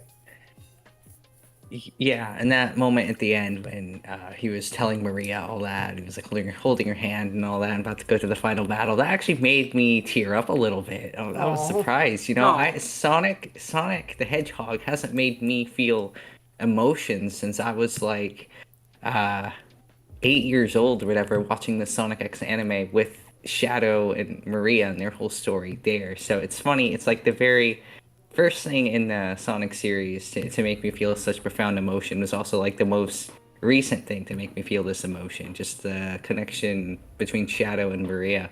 It's like poetry rhymes. Yeah. So yeah, now the story again, surface level, it's simple. I think you get more out of the story, like I said, with the Gerald's journal, and a little bit the character interactions you get in subspace, in white space. It's not Smash Brothers. I wish it was. I wish it was Smash Brothers. Shadow for Smash. Anyway. Yeah, more on that next year. You get a little bit more of the story if you talk to the characters after doing each level, which I kind of wish. The game just tell you. If you see the character in the distance, the icon will show that the character has something new to say. I wish though it was in the map, because I see a lot of people asking, "Oh, why is Shadow going into levels from the future?" For example, like I said, we have a Forces level and a Frontiers level that canonically haven't happened at the time of Generations plot kicks in. And if you talk to some characters like Gerald, he'll say, "Oh, you're seeing glimpses of the future and some events that happen in another timeline," stuff like that. I'm paraphrasing here. So I wish the game on the map showed you that. Oh, for example, to quote my beloved Fire Emblem Free Houses, and Free Hopes does this, and Engage also does this. If you go to the map, the character that's in the hub, there's like a little icon with an ellipses, like a little dialogue box with ellipses. I wish they had that for the map. So Omega has something new to say, where he says that a Shadow can grow a gun on his hand, for example. Yeah. Or Big says he actually... your weapon could also be a gun. Or when he talks to Big, and Big says he wants to take Marie and Gerald fishing, or funnily enough, Big confirms that all the cameos we see of him in Sonic Adventure 2 are canon, because he says he saw Sonic and Shadow fight on the Ark. So that moment where we saw Big scratching his balls right before Knuckles and Rouge were talking and making that whole thing. Yeah, that's canon. That's canon, guys. Again, the story gets more layers if you talk to the characters in the hub world and check Gerald's journal. Which Gerald's journal, I think, was great. It's amazing. Was great to read. The thing is, the Gerald journal was already a thing in some old games. That's what Eggman uses, to uncover chaos, to uncover Shadow in Sonic Adventure 2, in Sonic Battle. And also Sonic Rivals 2. Sonic Rivals 2, I didn't notice they referenced that game until you told me, Rhino, and now I'm happy, because that game is underrated. Again, like you guys said, it showed more sides of Eggman's family. We got official confirmations. We see that everything happened in a chronological order. We saw Gerald explore Angel Island. They didn't confirm that he based anything on the murals, but at least it confirmed he set foot on Angel Island. So at least there's that. It confirmed his connections with Gunn and the mayor and the president. Because, they're the ones who were funding. They were the ones that basically fucked up his life by constantly demanding him to make complicated weapons. And he had to always, work around that to make sure that, Maria was protected, but they also don't use these weapons for, evil or anything like that. Yeah, he was like, I'll make them the Eclipse Cannon, the most powerful weapon ever, but they can't use it, so if they try using it on Earth, it'll just destroy the whole Earth at max power, so... Mm-hmm. And then you also use that as a way to prevent him, because, we saw him create the Bio-Lizard, and we see baby Bio-Lizard, and I told Rhino this once. As a little tiny baby salamander. And that made me feel bad for the Bio-Lizard. He was just a tiny little salamander that got transformed. He's a tragic creature, that's what he is. Yeah, he got transformed into an abomination, let's call it that, in constant pain. like suffering. In fact, I never noticed this until Klaus pointed this out in the Sonic Adventure commentary. I never noticed the Bile Lizard existence is one of suffering. And it all started because he was just a little baby salamander. Like, And now we know this because in the journal they confirmed that those extra machine parts are basically artificial body parts that help keep his organs in check, because his organs would most likely explode from the rapid mutation growth that he was experiencing. yeah. Yeah, he can only live because of the life support system on his back, and also, you know how he has all those. This is just my interpretation. You know how he has all those green patches of like skin Oh yeah. on his body. I always interpreted that as like his flesh was just like rotting in those places, or it had like some weird fungus or something eating away at his flesh. Yeah. It's like, oh, this poor boy is not healthy. Nope. Again, this journal showed us so much. It showed, the real-time fandom makes the joke that Black Doom is the devil from the Bible, which is funny. Yeah. But if you think about it, Gerald, to create the ultimate life form after the Bile didn't work, he kind of made a deal with the devil, if you think about it. I mean, he literally says, "I made a Faustian deal." That's some devil shit. Yeah, like, and to say something I didn't say before, Black Doom, as a character in the original Shadow, he existed. There. He existed. He wasn't I don't want to say he was a bad villain, it's just, he was a generic villain, I want to say, because he was trying to play the facade that, oh, I'm here to save humanity. I'm here to protect them from their destruction. But like, not only is that like badly made because we know right away that he's a villain, because why would Shadow side with him? Because we know from previous games he's like a hero or an anti-hero at very least, and also that his name is motherfucking Black Doom. Black Doom! It's Doom! He might as well be called Mephistopheles or very yet the devil. Oh wait, Wrong character, buddy. close enough. Hello, Shadow. Call me Mr. Doom. Dr. Doom! Dr. Claus, is that you? Yeah, like, in that game, they tried to give him some layers to make sure, oh, is he or not? Now here, no. He drops the facade, he is evil, but his presence is always there. Like, if you look in the hub world, if you look up at the sky and you see the Moon Doom, is that his name? Rhino, correct me. The Black Moon. Black Moon, thank you. Black Moon. And if you look, the eyes will always stare down at you. Like, his presence is there. Like, this dimension we are in is because of his creation. When he goes into the levels and he transports this radical highway, because he really likes radical highway, it's really cool. Like, we'll talk about that eventually. Yeah, like, it shows just how powerful he is, how he was, and how he's getting even more powerful. I think they did wonders for his character. Again, motivation-wise, he's villain of the day, I want to say. Wants to conquer everything, Wants to conquer, eat humans, like, but the way they go about it, his performance, like, it's so over the top. Like, his presence is always there. It's an actual threat. That's what I like. I think they improved Black Doom really well. And you see that in the journal as well, where Gerald was never, like, totally on board with Black Doom, but he was back into a corner, again, because of the pressure of Gunn and the president, the pressure from his family, because they want to see results of Maria's treatment, so they did him an ultimatum, pretty much. Either Maria comes back healthy, or she comes back at all. That's it. Yeah. Like, they were not... so... And Gerald was, like, insistent that he could find a cure for Maria, and he was close, but then that the gun raid happened, and... Yeah.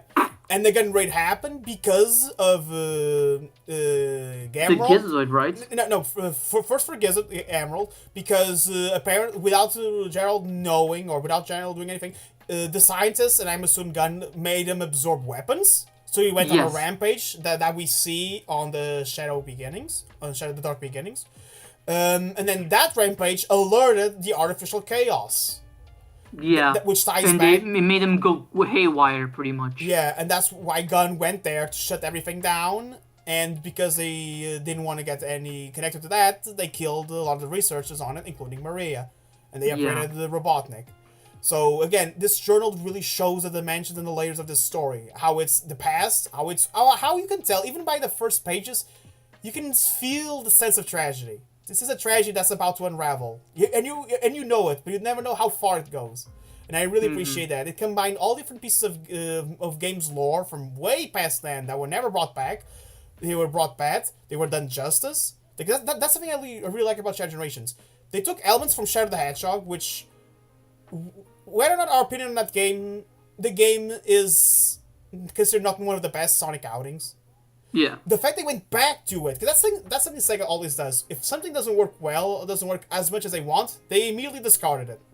Yeah, and that happened a lot. Like, a lot of the spin-offs never got a second try. They never tried to do another Sonic RPG. They never tried to do another Sonic fighting game. Because the spin-offs didn't go well, they discarded it. It's nice to see them actually, take elements from Shadow the Hedgehog that did not work as well, for example, Black Doom, and actually, tie everything together, tie the story together, and improve Black Doom's characterization as an actual threat. That's what I like about this. It shows them, we may have screwed up, we are trying again, and we are doing great, and I'll appreciate that. That's the main takeaway I'm taking from the story in Shadow Generations. It's not they are fixing, they are improving, and I like that. Yes, they're also recognizing the good and the bad. The thing is that some people could look at the original Generations, having that 06 level, and they're recognizing the good and the bad as well. But I also feel like a Generation was only lightly touching on those subjects, while Shadow Generations is actually looking at the bigger picture here, and I appreciate that. Mm-hmm. I agree. What do you think of this, Klaus? Yeah, so I I never thought that Black Doom or the Black Arms or any of that would get acknowledged ever again. I just thought he'd be a one and done deal, and then okay, we're never gonna see him ever again. Goodbye, Black Doom. So the fact that they even want to acknowledge anything from Shadow 2005, like you guys were saying, is insane and honestly a dream come true. Because I always liked Black Doom as a villain. I mean, yeah, he's generic, like Spring was saying, but I mean, he's an alien warlord that wants to use humanity as food for his people. I mean, what else does he need, really? He doesn't need much else, because then he's already a big threat right there. But then I think something that was a little bit lacking was Shadow's connection to the Black Arms. Even though, yeah, he has Black Doom's DNA. So the fact that they actually want to give him special powers based on some Black Arms abilities is really cool. And now I'm thinking that almost back in Shadow 2005, we could have seen some hints of this, because Shadow could, he could spin dash in that weird purple goop, and he could use it to kind of fast travel around the stages a little bit. Yep. So I feel like, and also he could ride the Black Hawks around in some certain sections. So I feel like him getting his Doom wings, okay, that's a replacement for the Black Hawk, and then a combination of the Doom Morph and Doom Surf. Well, Doom Surf is kind of like those little flying, those little saucers that you could ride in Prison Island and the Black Comet. It's kind of like that, right? Yeah. So I feel like, and then the Doom Morph, that's kind of like the weird goop fast travel thing. So I feel like they were taking mechanics from Shadow 2005, kind of like the vehicles and some of that stuff, but they were okay, well, we don't want Shadow riding vehicles anymore, so we'll just give him powers that just make sense lore wise for him. Yeah. Instead of having a gun, he just uses Chaos Spear. Yeah, he just uses Chaos Spear, which are effectively guns, but who knows, maybe in the future he will be able to form an actual Black Arms pistol on his hand, on his arm, just like Black Doom was saying. Right? Hey, Omega said that, so yeah, you could technically do that. Yeah, it's like Shadow, you could do that, that'd be cool, right? No, too cool for that. Yeah, so, and to me, at the end of the game, it's we know Shadow's powers were manifesting because Black Doom was giving him all these emblems and stuff like that. But then to me, at the end of the game, it's sort of open to interpretation that okay, now that Black Doom's influence is gone, will these powers awaken in Shadow again? I don't know, but Shadow has Black Doom's blood, so he should be able to awaken the powers whenever he wants. But to me, they left that a little bit open-ended. So if they want to bring it back in the future, they can. But then if they don't bring it back in the future, they can say that, now the Black Doom's gone. It's not going to happen again. It's odd because the game, Black Doom was defeated, but it's also, and he exploded. But it's also Black Doom could also come back if they want. Yeah, if he wants to again, he could. Yeah, because they brought him back for this, even though we thought that maybe he was, dead in Shadow 5. So I kind of hope they don't, because I do think this is a good send-off to him. But hey, if they bring him back and explore even more of him and actually show how powerful of a warlock he can be, like Klaus was saying, I'm down for it. Yeah. So well they do. Yeah, pretty much. yeah, it's pretty good. But yeah, definitely I like that they're bringing back elements from older games because this does give me hope that okay, maybe one day we can get another Sonic Riders game. Oh, I love You know, that. after Free Riders killed it because of the shitty Kinect controls or whatever. Because I tell you what, Sonic Riders. Now the first game is not very beginner friendly, but once you learn how to play, goddamn, it is a fun racing game. I thank you for teaching me how to play because the game actually turned out to be pretty fun. Yes. Yeah, you're I still want to welcome. play Zero Gravity. Yeah, no, Zero Gravity is it's different, but it's still really fun, and I really love Zero Gravity's vibe. And so also, let's see, I'd like them to try another Sonic RPG. Every time, I find them bringing a goddamn Sonic RPG. Okay, get Atlas to make it. There you go. It'd be the most They're right perfect there, game. yeah. They're right next door, guys. You own them. Come on. I mean, unless Atlas is constantly busy with their own IPs. I don't know. They're busy with Persona 6. Ah. But yeah, it's coming out soon, I think. I mean, there's plenty of rumors about it. In 5 years now. Calling it right now. Probably. Yeah, there's a lot we could talk about with Sonic, but we'll leave that towards the end of the video. I do want to talk about the future of Sonic after this. So, with the story out of the way, unless you guys have anything else you guys want to talk about regarding the story of Shadow Generation. Just one thing that I forgot to mention, actually. In between the events of Shadow Generations, they do actually tie in with Sonic Generations, where Shadow fights Sonic. And that scene is full of reference, but it was so well animated and so fun. And actually, Shadow puts a switcheroo, because in Sonic Generations, so Sonic fights Shadow, Sonic defeats Shadow, and then he gets that damn fourth Chaos Emerald. Exactly. But now here, it's actually Shadow actually tricked Sonic, and he used the fake Chaos Emerald that Tails used to trick Doctor back in Sonic Adventure 2. And now Sonic has a fake emerald until the last moment where Rouge swaps them. So I like that not only we get some classic Sonic X Shadow, see what I did there? And LGBT. and it actually ties in with the bare-bones plot of Sonic Generations Vanilla. I like that. That it was really fun. I wanted that to be a battle. I kept saying in the commentary I was expecting that to be the final battle, actually, between Sonic and Shadow. But you know what? I'll take the cutscene. It looked great. It actually showed some amount of respect between Sonic and Shadow, because from Shadow's perspective, Sonic kind of acts like a dick, because Shadow just appears and Sonic's like, "Hey, give me the Chaos Emerald." Shadow, "No." "Okay, fuck you then. I'll take the Emerald. Bye." The score's settled, faker. And then you already have an emerald, but I want yours too.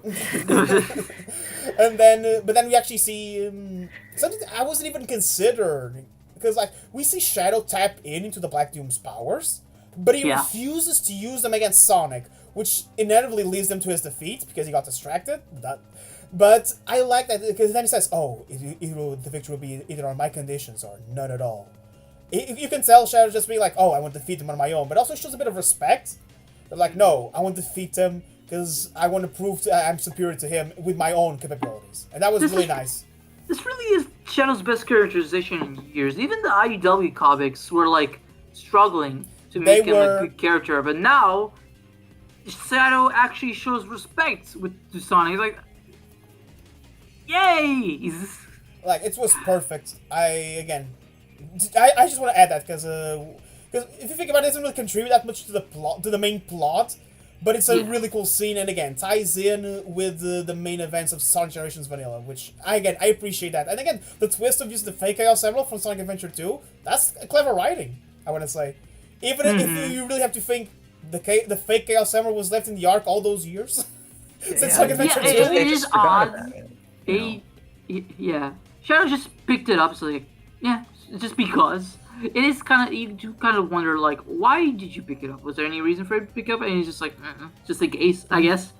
I think that was probably his reason, just in case. Just in case. And it worked, so yeah. But yeah, in terms of story, that's all I have to add, personally. Klaus? I don't know. I mean, I think of course, I had to work within the confines that Sonic Generations set up beforehand. So this is the only place I could have pulled off a story like this, and I think they did good with what they had. And I think, I was a little bit disappointed at first that we couldn't fight Sonic the Shadow that felt like a really mean tease. But but overall, I'm pretty happy with all the other boss fights we got, and especially with the final boss. So I don't have much to say. Yeah, I think there's only one small little thing I want to add. It's more regarding dialogue. I like that Big says that he actually went to Soliana and he met the princess. That's cool. Yeah, no, that's a really nice addition. Confirms Elise is still a thing. Hopefully, with her design for that with that silver picture from the calendar. Yeah. Hopefully If we that ever design- get an 06 remake, how do they do the art styles? Leave that for later. Yeah. So But, gameplay wise, what do you guys Gameplay think? wise, okay.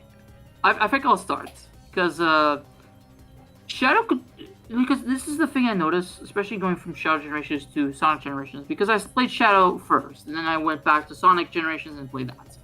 One thing I noticed, and this is the thing I immediately noticed, is that normally in a boost Sonic game, whenever I boost, I like to hold the analog stick forward, make sure he goes forward, even though with just holding the boost button to go forward.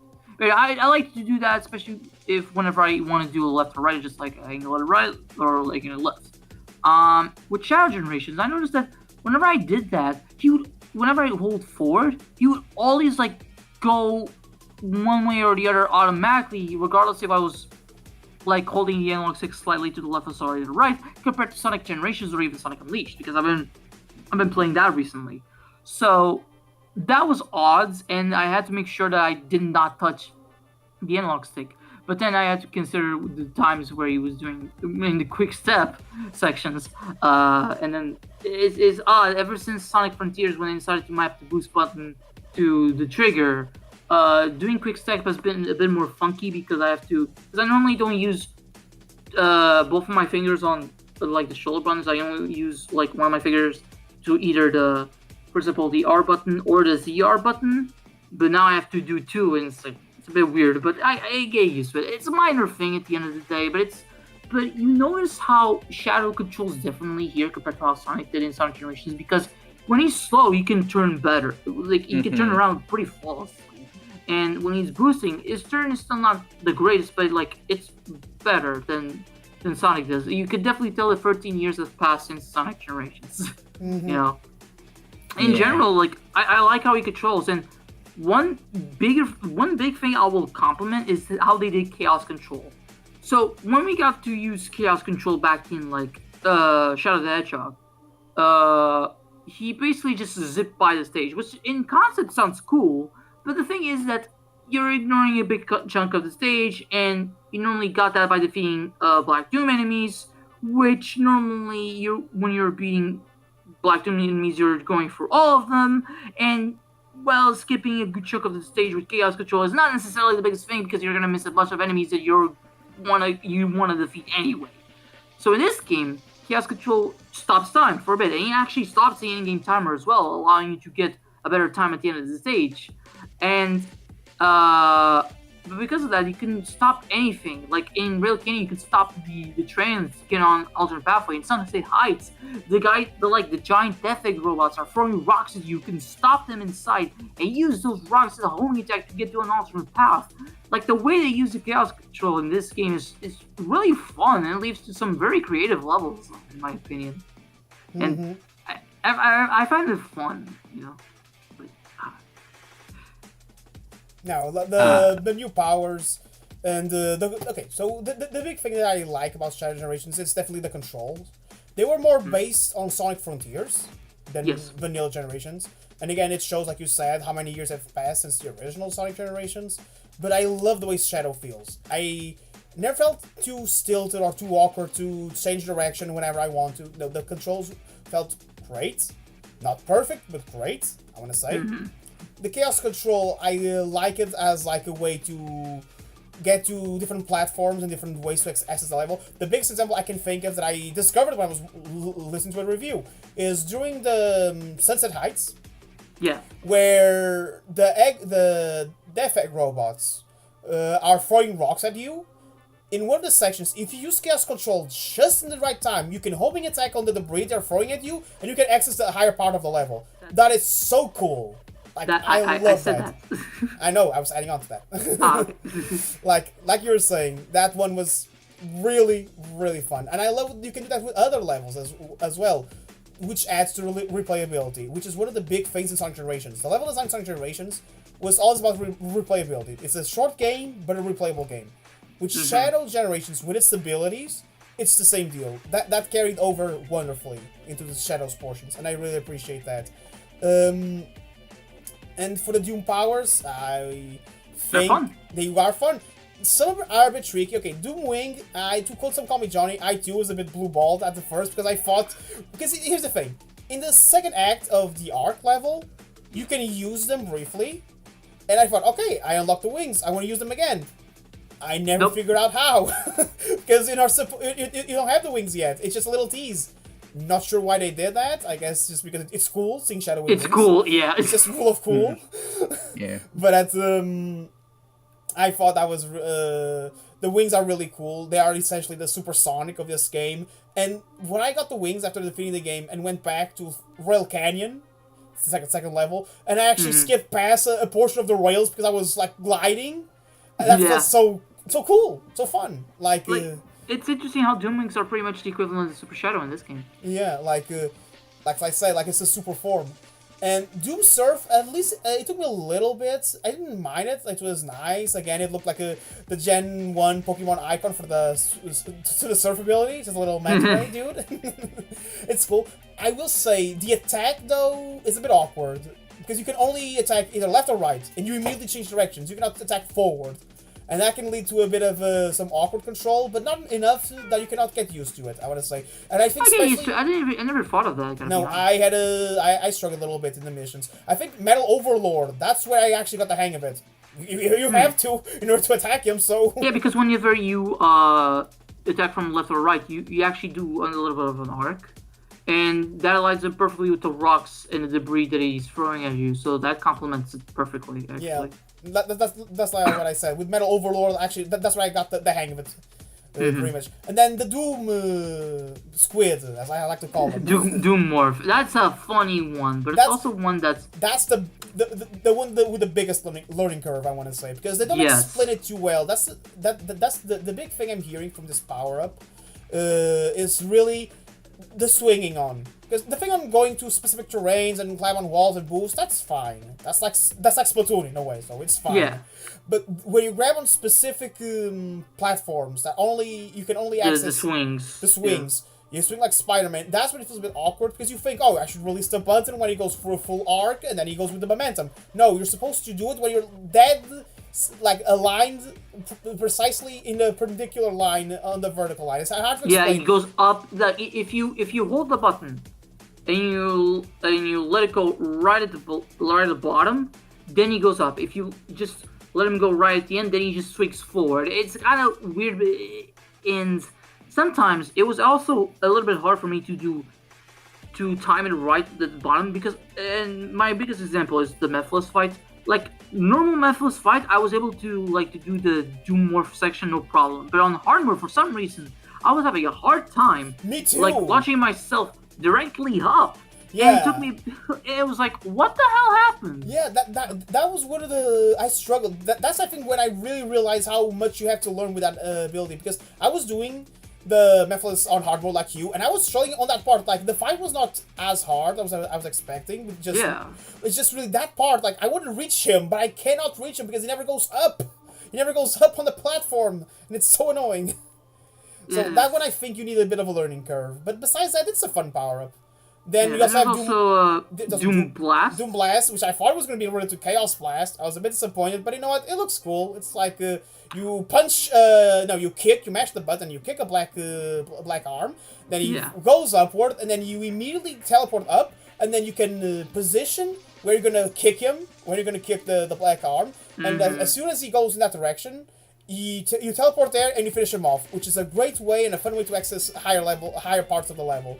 And another shortcut, I've seen people like use it in ways you wouldn't even expect. Like there's a segment in Kingdom Valley, right before like a tower or something like that, where you can, if you want to, when you're kicking the enemy with Doom Blast, you can go all the way to the left, go there and then just spam the Chaos Spears to get forward and boost, and pretty much you just make your own shortcut. I see speedrunners do that, and it's really fun. Yeah. And then lastly, we have the Chaos Spear, like you guys said, it's pretty much like... It's just an upgrade, pretty much. It's an upgrade, like, it's stronger, actually kills enemies, and not just freezes them, and it's fine. I mean, I know it still freezes them, it's just you can lock onto more. Yeah, like, it's fine. Yeah. You know, I like it on principle. It's nice to see it there. Like, from 06, again, it was a gameplay mechanic from 06, and they brought it back, and it works well. Yeah, because in 06, like, there wasn't much of an incentive for you to stun enemies when the homing attack just take things just fine.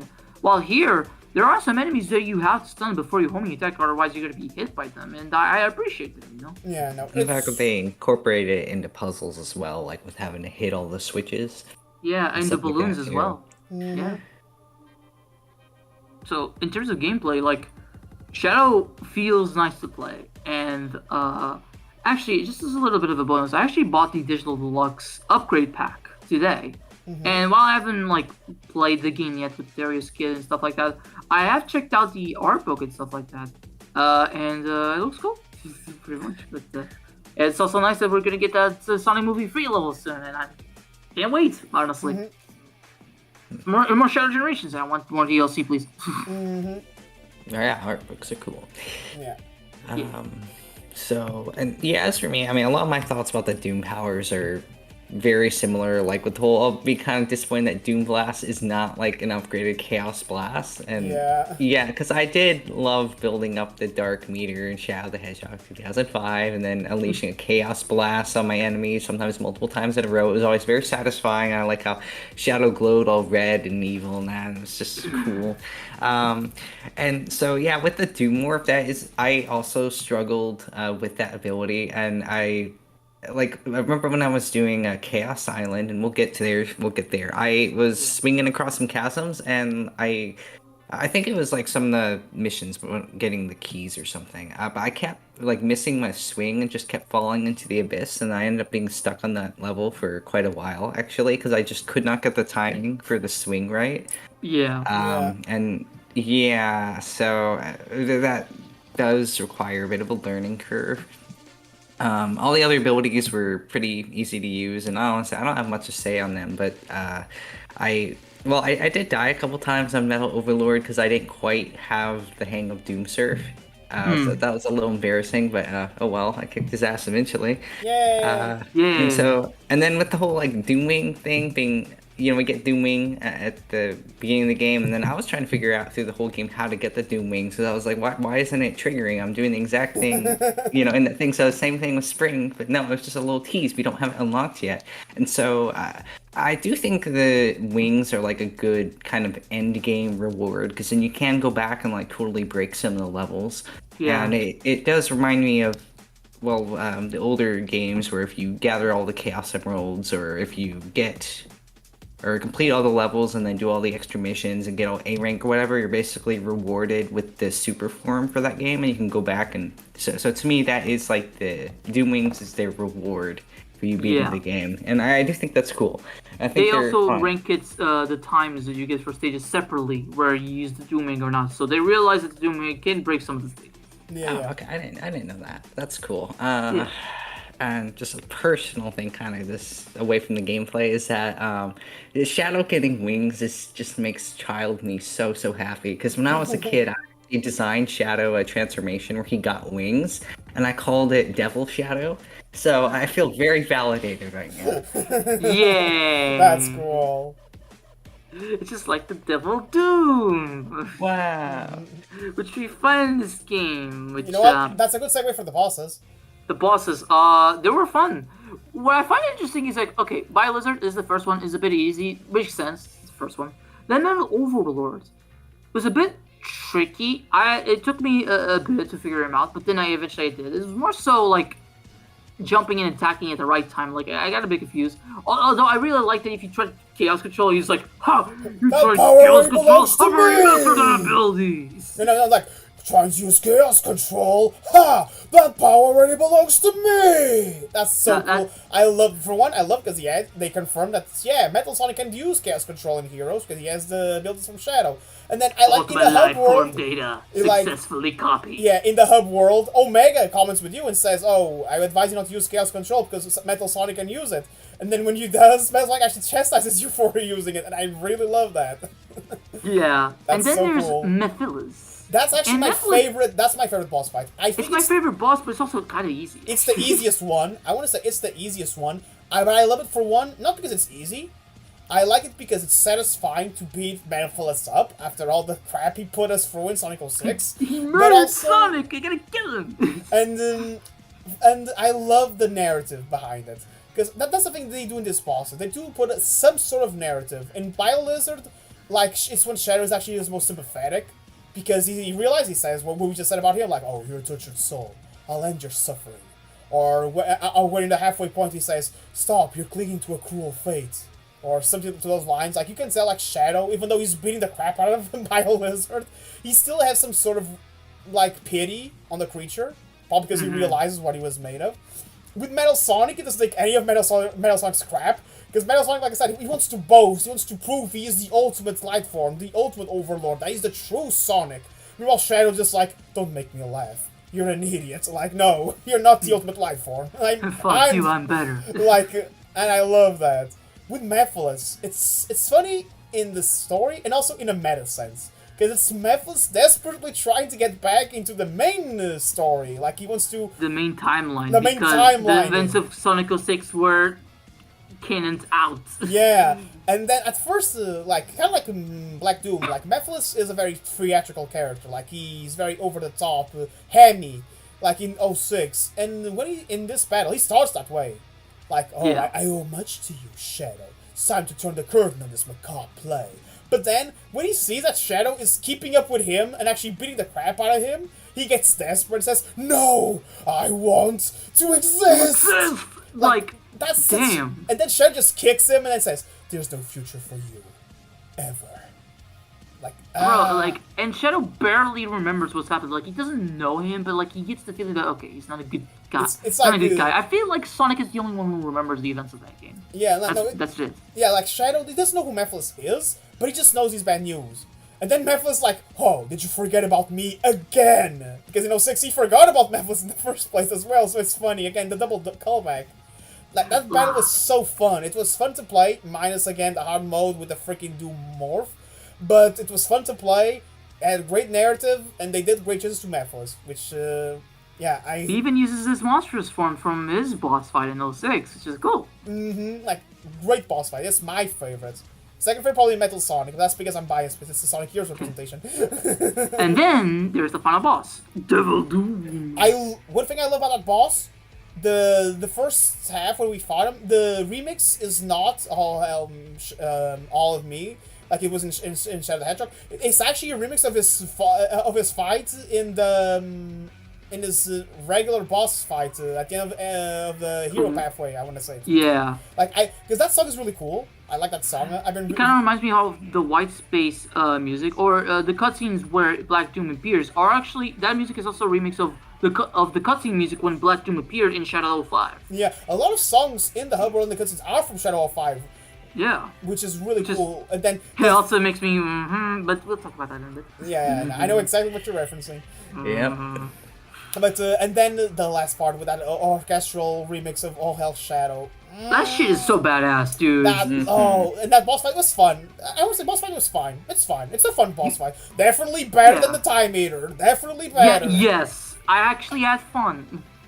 Yeah, I also ate shit because I didn't get a good rank at the end of it. I was like, fuck. But it was a great finale. I want to say, great finale. You also want to know something funny, funny, but also kind of depressing about this fight. Sure. This is the first time Crush 40 is singing for a final boss theme since Sonic and the Black Knight 15 years ago. Oh, that is depressing. Yeah. Yeah, God. I miss that. I miss that. I miss singing along to the final bosses. Yeah. When was the last time we had a vocal boss?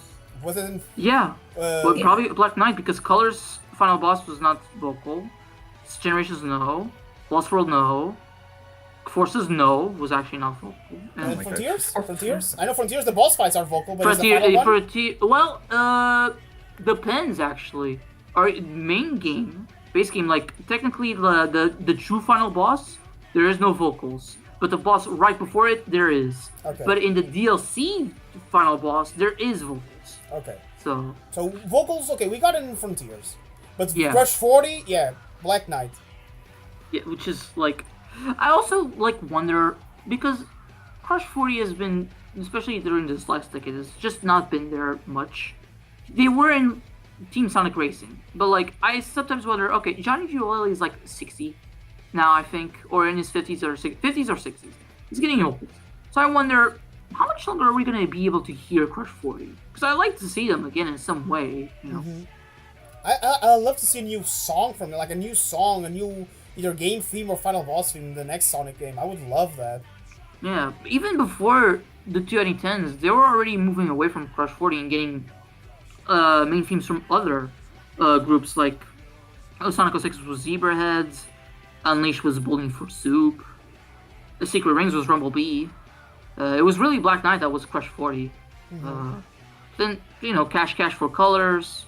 Well, Generations there was no vocals, and then Forces it was Hoobastank. So it's kind of odd how we lost Crush 40, and up until Deep Sonic Racing, even then it was only for one song, which.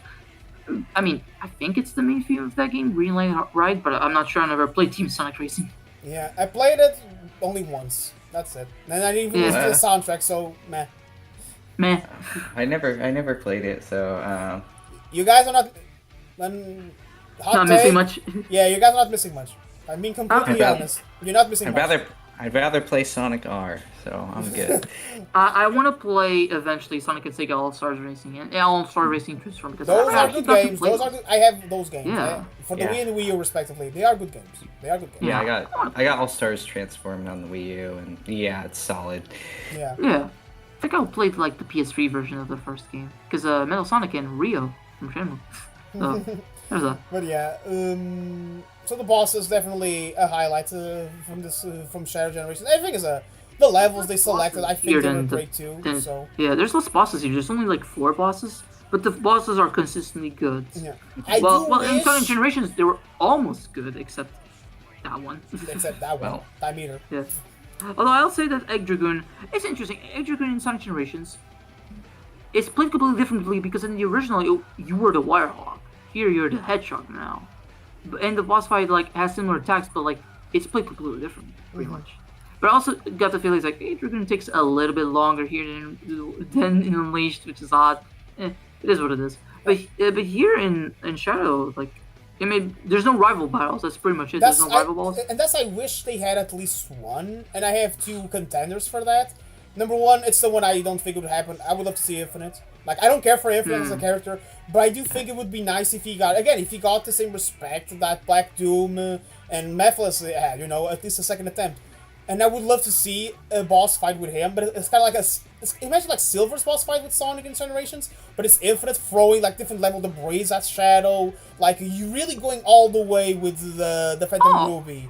I would think you would just manipulate the environments. Yeah, that's why I said, like, use the environment, like, use the Phantom Ruby, like, throw the debris, like, do what Black Doom is doing, because that's the thing, Black Doom actually did, if it's stick better, which is kind of sad to think about, but yeah.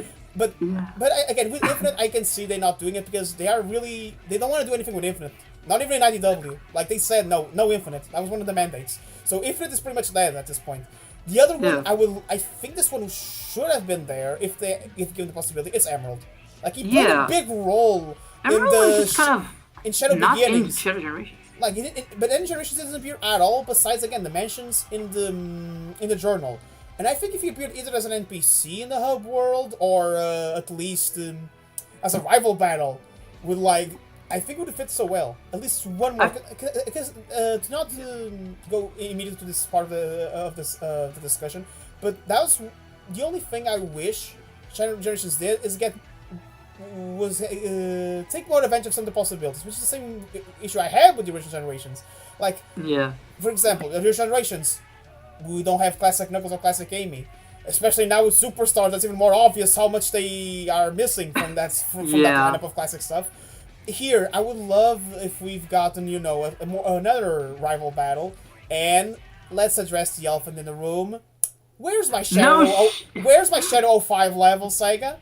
Where's my Shadow 05 level? Oh my god! I tell you what. You know when I got the Doom Morph, and you know how there's that big, you know, the big part of White Space, that tall mountain part, right? And you know, the sludge goes up the wall. I was going up there, I was making my way up there, and I was getting so excited. I was like, oh my god, this goop is coming from Black Comet. I know it. I feel it in my heart. And then I went to the level, and I'm like, and I think here's the thing, guys, I never played Sonic Forces. I was like, Frontiers. What level is Frontiers. this? Sonic Frontiers, sorry. They both start with an F. Yeah. Okay, so I went into Chaos Island, and I didn't know it was Chaos Island, and I was so confused, and I was racking my brain. I was like, what game is this from? This is disappointing. This is weird. I mean, the level, I was okay with it. I was okay with the level. Yeah, you had to tell me because I was perplexed. Like, where's my Shadow level, guys? Like, you know, I feel like this game really would have benefited from one extra level. Yeah. So one level right after you get all the abilities unlocked, because I know Radical Highway, that was the last one, that was like a good test of Shadow's Doom Wings and all that, but I feel like I would have liked another level before that, or we test each one of Shadow's abilities in this one final level to sort of train us for the final boss, right? And that should have been a Shadow 05 level, and I'm like, where is it? It's so weird. This is Black Doom's back. This is Shadow's game. Where's Shadow's level from his own goddamn game? And then I was thinking, I was trying to justify it in my brain. I was like, okay, maybe you could argue that they took bits from the Ark and Cosmic Fall and Space Gadget and they put it into Space Colony Ark level, right? But I was like, no, that's more Sonic Rush and Final Chase. So it's like so weird to me because I feel like, okay, Black Comet, because that represents Final Haunt, and that represents the last way, which is the last level before you get the Black Doom in the final story of Shadow 05. That would have been perfect. Black Comet is very, very unique. There's no other level like that in the Sonic series. I feel like, well, Westopolis, that would have... Well, we already have city levels. We don't need Westopolis. I'm like, okay. I mean, it would have been interesting if instead of Black Doom always sending you to Radical High, we would say that you would always send it to Westopolis in reference to the fact that you have to play Westopolis 10 fucking times. Well, and also that's where we meet Black Doom. Yeah. I mean, I get the feeling that the reason why you didn't really bring the Shadow to a Shadow 05 level is because he doesn't want to be reminded of his defeats. Maybe. There's also the other theory that the reason why Black Doom is always bringing Shadow to Radical Highway is because this is a Shadow that is more vengeful. This is when he really says, I promise you, Maria, revenge. So he wants to make Shadow reach that breaking point, that boiling point where he's frustrated, and he fully converts to the dark side. And Shadow's moved on so much. Yeah, and the thing is, Shadow is close to reach that point where, again, when he quotes Dimitri and says he wants to kill every last one of them. But Maria's there, again, it shows how much he developed, because he also has Maria and Gerald and also his friends. But again, the lack of Shadow the Hedgehog level, and it's the thing, you cannot say the argument, oh, it's because Shadow was a controversial game, yada yada yada. They put the Sonic Forces and Sonic 06 levels. That's not valid. And they brought back Black Doom and the Black Arms, so they are already bringing elements from that game. Like, where is my Shadow 5 level? I feel like maybe, and this is gonna be something that I personally also disagree with, but this is what I'm thinking, is that Sonic Team doesn't consider Shadow 05 a mainline game, and thus they did not put it in the level list because they only put mainline games. Yeah, I completely disagree with that because Shadow 05 I think is a mainline game. But maybe that's the reason. That does make sense considering how they operate. But then my question is, Black Doom, like he is from that game. If it's not a mainline game, why is he here? You know? Yeah, it's like this is a Shadow game. Especially about revisiting previous levels. A Shadow 5 game level should have been no brainer. No brainer. Like, you know what? This is gonna sound weird coming from me. If the possibility, okay, let's pretend you cannot add a new level. You have to replace one of the levels you already have. I would actually take the Sonic Heroes level, Rail Canyon, and for one simple reason. I don't mind Forces and Frontiers being represented because, again, they show the future, and I do appreciate that. They're representing other games here. Yeah.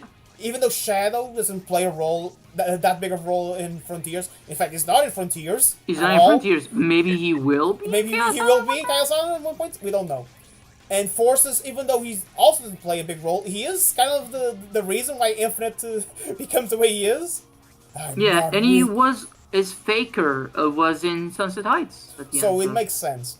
But Yeah. for example, the Sonic Heroes level, Rail Cannon, it is actually an important level for Shadow. Because at the end of that level, in the original Sonic Heroes, that's where Shadow, Team Dark in general, they discovered the Shadow androids. Yeah. Problem is, neither Act 1 or Act 2 of Rail Cannon Bullet Station reference the Shadow androids. There's no capsules, there's not Shadow androids for you to fight, and you can say, oh, they were not in the original level. True. But the Black Aliens were not in any of these levels, and there's also, for example, in the Sonic Heroes level in Sonic Generation, Seaside Hill, there's Badniks from Sonic Adventure there. So the idea, they could have used those levels to play a little bit more with the Shadow androids, because that's a plot point that was never referenced visually in the level. So if that's the case, I would rather, they replace the Heroes level with a Shadow the Hedgehog level, and then I still get Metal Overlord as like the Sonic Heroes representation, because that at least makes sense. Metal Overlord has these Shadows powers, that Chaos powers. At least that would make more sense for me. And it's weird saying this from the Heroes fanboy, but yeah, that's how I feel. Yeah. What I also find out is that to jump the gun a little bit, we with the white space we unlock like Shadow's history, and Shadow the Hedgehog is a prominent game. They actually put Shadow the Hedgehog before Sonic Heroes, which is very bizarre, but still. They put all those games, so you could play all the game. Like, there's a level representing all the games mentioned in Shadow's history, except Shadow's own game, which only makes the exclusion even more baffling. Or, We unlock music from his game. yeah. Yeah, except Gun Fortress. Why? Why? Like one of the best ones. At least they put the Doom and Black Impact. Comet, which I really enjoyed. They put Sky Troops, and it fits so well with Chaos Yeah. Island. I love that one. And additionally, if you have the digital deluxe edition, you get other songs as well. Like Yeah, I think "I Am All of Me." Most of the ones you get, I think, are vocal songs. Yeah. And you can put those ones as well. It's like, Yeah, yay! you get the vocal songs from most of the games. Like you get songs from Sonic Riders, Sonic and the Secret Ring, Sonic and the Black Knight, Sonic Make Colors. Believe Reborn. Wait, Yeah. do we get vocal songs from Shadow sung by the other bands like Magnify? Yeah, you get the original I think- versions. Yeah, okay. Hollow Shadow by Magnify. Yeah, and Yeah. what was the other one? Chosen One. Chosen one. Yeah. Chosen The One only one you by don't get A2. is the Almost Dead. That's the only one who doesn't return. Damn, heaven can't save us. Hell is a joke. Yeah, that one- I do wish they. I know this is not gonna happen because this is an unused track, but I kind of wish they brought Broken because I like that one. It would be nice I to see love like the Broken. lost tracks here. Like this is the perfect place to put them, I'd say. It's just odd that Endless Possibility is really the only exclusion. It's in the base game of Sonic Generations, but it's not in Shadow Generations. And I'm like, there might be some right issues with that song, and I'm like, please get those sorted because in an Unleashed remaster, there is no fucking way you're not bringing that song back, okay? No, they're gonna bring it back with a dubstep remix, like they did with the Chaos Islands. You're ruining the song. But yeah, another thing, you also get some songs from Frontiers. Not a lot of them, curiously enough. I am. I'm here. Yeah. Yeah. I'm here. And the first boss fight, because I love that one so much. Oh yeah. I forgot what was the name. I'm hanging on to the other side. The side. I love this song. So this song is perfect for the Memphis boss fight. I will say. Again, that's something I love doing in the original generations and Shadow generations. Just pick the randomest levels themes you can figure from past games and see if they fit or not with the new levels and generations. Yes. I can play supersonic racing while fighting biolizards. Everybody supersonic racing. My favorite pick was always Endless Possibility with Rooftop Front. That fits really well. Yes. Also, another thing. Also, his world with. Could you play his world in Kingdom Valley? I think you can. Yeah. Yeah, that would fit pretty well actually, especially because Kingdom Valley was and this is why I said earlier why I prefer Kingdom Valley to represent 06 over Crisis City is because Kingdom Valley is literally the stage that's on the cover of Sonic 06. It was constantly shown in the marketing of that game. And now it's finally fully realized and doesn't suck ass. Thanks, Shadow Yeah, Generations. I gotta say, in spite of all the flaws that 06 has, Kingdom Valley is an actual fun level to play through in 06. Like, there's a lot of cool stuff in that level. Now, we get the stage attached to a game that doesn't suck. So.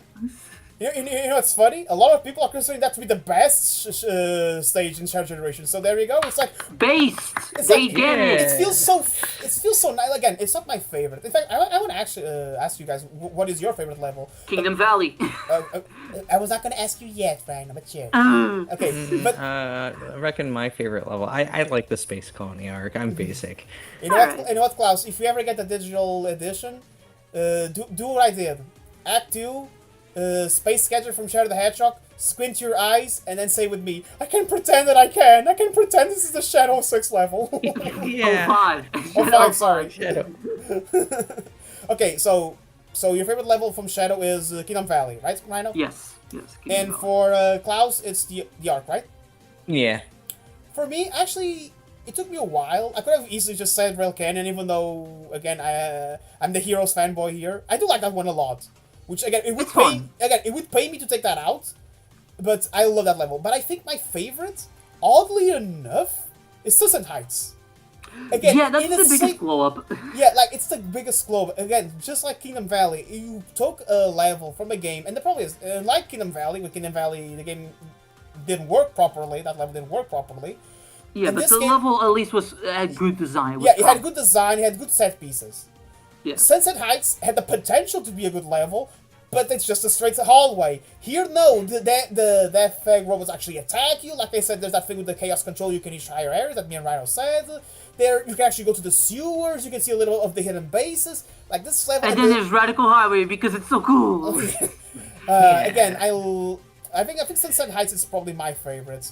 Out of the levels, I want to say, but I love all of them. There's not a level I don't like. There's not a plant wisp here, thankfully. Yeah, like even Chaos Island and like it's really fun. I actually enjoy that they converted an open zone area into a level. It fits super well. Actually, now that you mentioned that, Ryan, that actually reminds me of another strong point that I forgot to say about Shadow Generations. One point of contention we have with modern 3D Sonic games is that there's a lot of 2D. Colors is the biggest example. Lost World follows suit. Same thing with Forces. And sorry, Rhino, you tried to defend it, but even Frontiers. And how do you try to force 2D in again? If it was the I don't defend that part. I don't like how the open zone just forces you to go 2D. Like it doesn't make any sense. 2D in a open world. Like why? And that's why Shadow Generations does well, because it separates them, like Sonic Generations did. Act 1 is 3D, Act 2 is 3D. It separates it even more, actually. Yeah, because there's not any 2D in the 3D levels of Shadow. It's strictly 3D and strictly 2D. And you know what? Going forward, I hope that's how they do it. Strictly 3D. If they bring 2D, because I'd rather just a full 3D. Yeah, I'd rather be a full 3D as well. But if they do bring 2D back, do it like this. Focus. And the 2D levels are fun. Yeah, the 2D levels are fun. They feel like Sonic Rush levels in a way in some cases. Which and then is there's the gotcha moment at the end where Radical Highway, both Act 1 and Act 2 are both fully 3D. Yeah, so again, we are reaching to the point where back then, when we played Sonic Generations, or we were seeing people playing Sonic Generations, even with its flaws and its missed opportunities, people were saying, okay, Sega, you have a good Sega, Sonic Team, whoever, you have a good foundation here. You know it works, you know it doesn't. Let's build upon this. Lost World! Then they had Lost World, it has nothing to do with anything. So now we are in the same position again. They clearly see... in the same position in a way, because they also built upon the Sonic Frontiers formula with the hub world. It's pretty much a Sonic Frontiers level. A hub world, not as big, not as expensive. I do know the island will get bigger, but it's more condensed, but it's good. There's not any problems with drop distance. Thank you for that. Yeah, there's no pop-in. That's amazing. Yeah, that's great. And another thing I like, we have NPCs to talk to. I always feel like it's a big omission in the Frontiers. We had the characters we could talk to, but we had to unlock those events. I wish we had NPCs just in the level to talk to. Yeah. So hopefully in the next Frontiers 2, they add that. I'll discuss that more at the end of this video. Yeah, like just to say, we have the foundation rebuilt again with Shadow Generations. Let's see what the future holds. Yeah, I think now they're not dumb enough. This team has grown. I think they know that even if the next Sonic game... I think the next Sonic game will be more like Frontiers and less like this. You know, this was more of an exception because they wanted to complement Sonic Generations. But they could potentially bring quote unquote cyberspace back, just make it more like Star Generations. Please that do. it actually controls well. Yeah, because the that always cyberspace baffled me. The about cyberspace Frontiers. are my least favorite part of Frontiers and kind of turned me off of the game because those levels. Thankfully, you can ignore most of them. Yeah, but like those levels, like if they do like. It's not even the levels that piss me off. It's the No, controls. it's the controls. Like, why is it baffles different? me- Like, Yeah, what baffles me is the control. The Sonic control is great in the open zone. Why does it control like ass in the cyberspace? like what happened there? That's what I don't get. Like, you had the Foundation in Generations and even Forces to an extent, and then in Forces didn't control that well. I gotta be honest. okay. I'll take His you- jump was very stiff. Okay, you had the Foundation with Generations. Even if it's not perfect, you had the Foundation with Generations. In Frontiers, Sonic controls great, like you said, in the hub worlds, right? In the open areas. So, what happened when going to the cyberspace? And it was even what to really rub salt in the wounds. The open zone has platforming areas that are just infinitely better than anything cyberspace has to offer. Because, like, again... With the exception of some around those islands. Some of those levels are actually pretty decent. Yeah, but like again, they had the Foundation now with shared generations. Both the Foundation for the classic boost, for the boost formula, for the separation to 2D for 3D, and even some things in the hub world for the next Frontiers open area. So they had the Foundation here for all those gameplay styles. I hope Please do it. they do well in the next fully realized new Sonic game. Yeah. Which will probably not be for a couple of years, actually. No, I don't mind. Take bring their back time. Chow Garden. Thank you. Yes. Yeah, that's everyone wants a Shaw Garden. We'll see whenever they do it. I mean, do a Shaw Garden mobile game. You'll big bucks. You get big bucks. You know. But speaking of the open zone, let's talk about it. There's Orbot and Cubot sent you out on a mission to collect 80 rocket points. God damn, it took me a while. I did not bother, and then I saw what you get from it, and I will not bother ever. So yeah. Wait. So what do we get from it? I didn't Okay. get all the So parts. let me explain the whole thing. So there's 80 parts, right? For every 20 you get something new. When you get all 80, you get an extra song from those specific 20, which is the Supporting Me remix of Sonic Force, which is actually pretty good. But the final reward for getting all 80 is that rocket is a clock. What? Yep. You get nothing. Except a gotcha moment. It's like, oh, we can't get out of here, which I mean, and it's like, you know, it's funny. We're in a place where time doesn't exist. So the clock is useless. Exactly. We can't even say a broken clock is right twice a day. There is no time here. What time is it? It's the exact same time you asked earlier. It's the exact same time you asked later. There is no time here!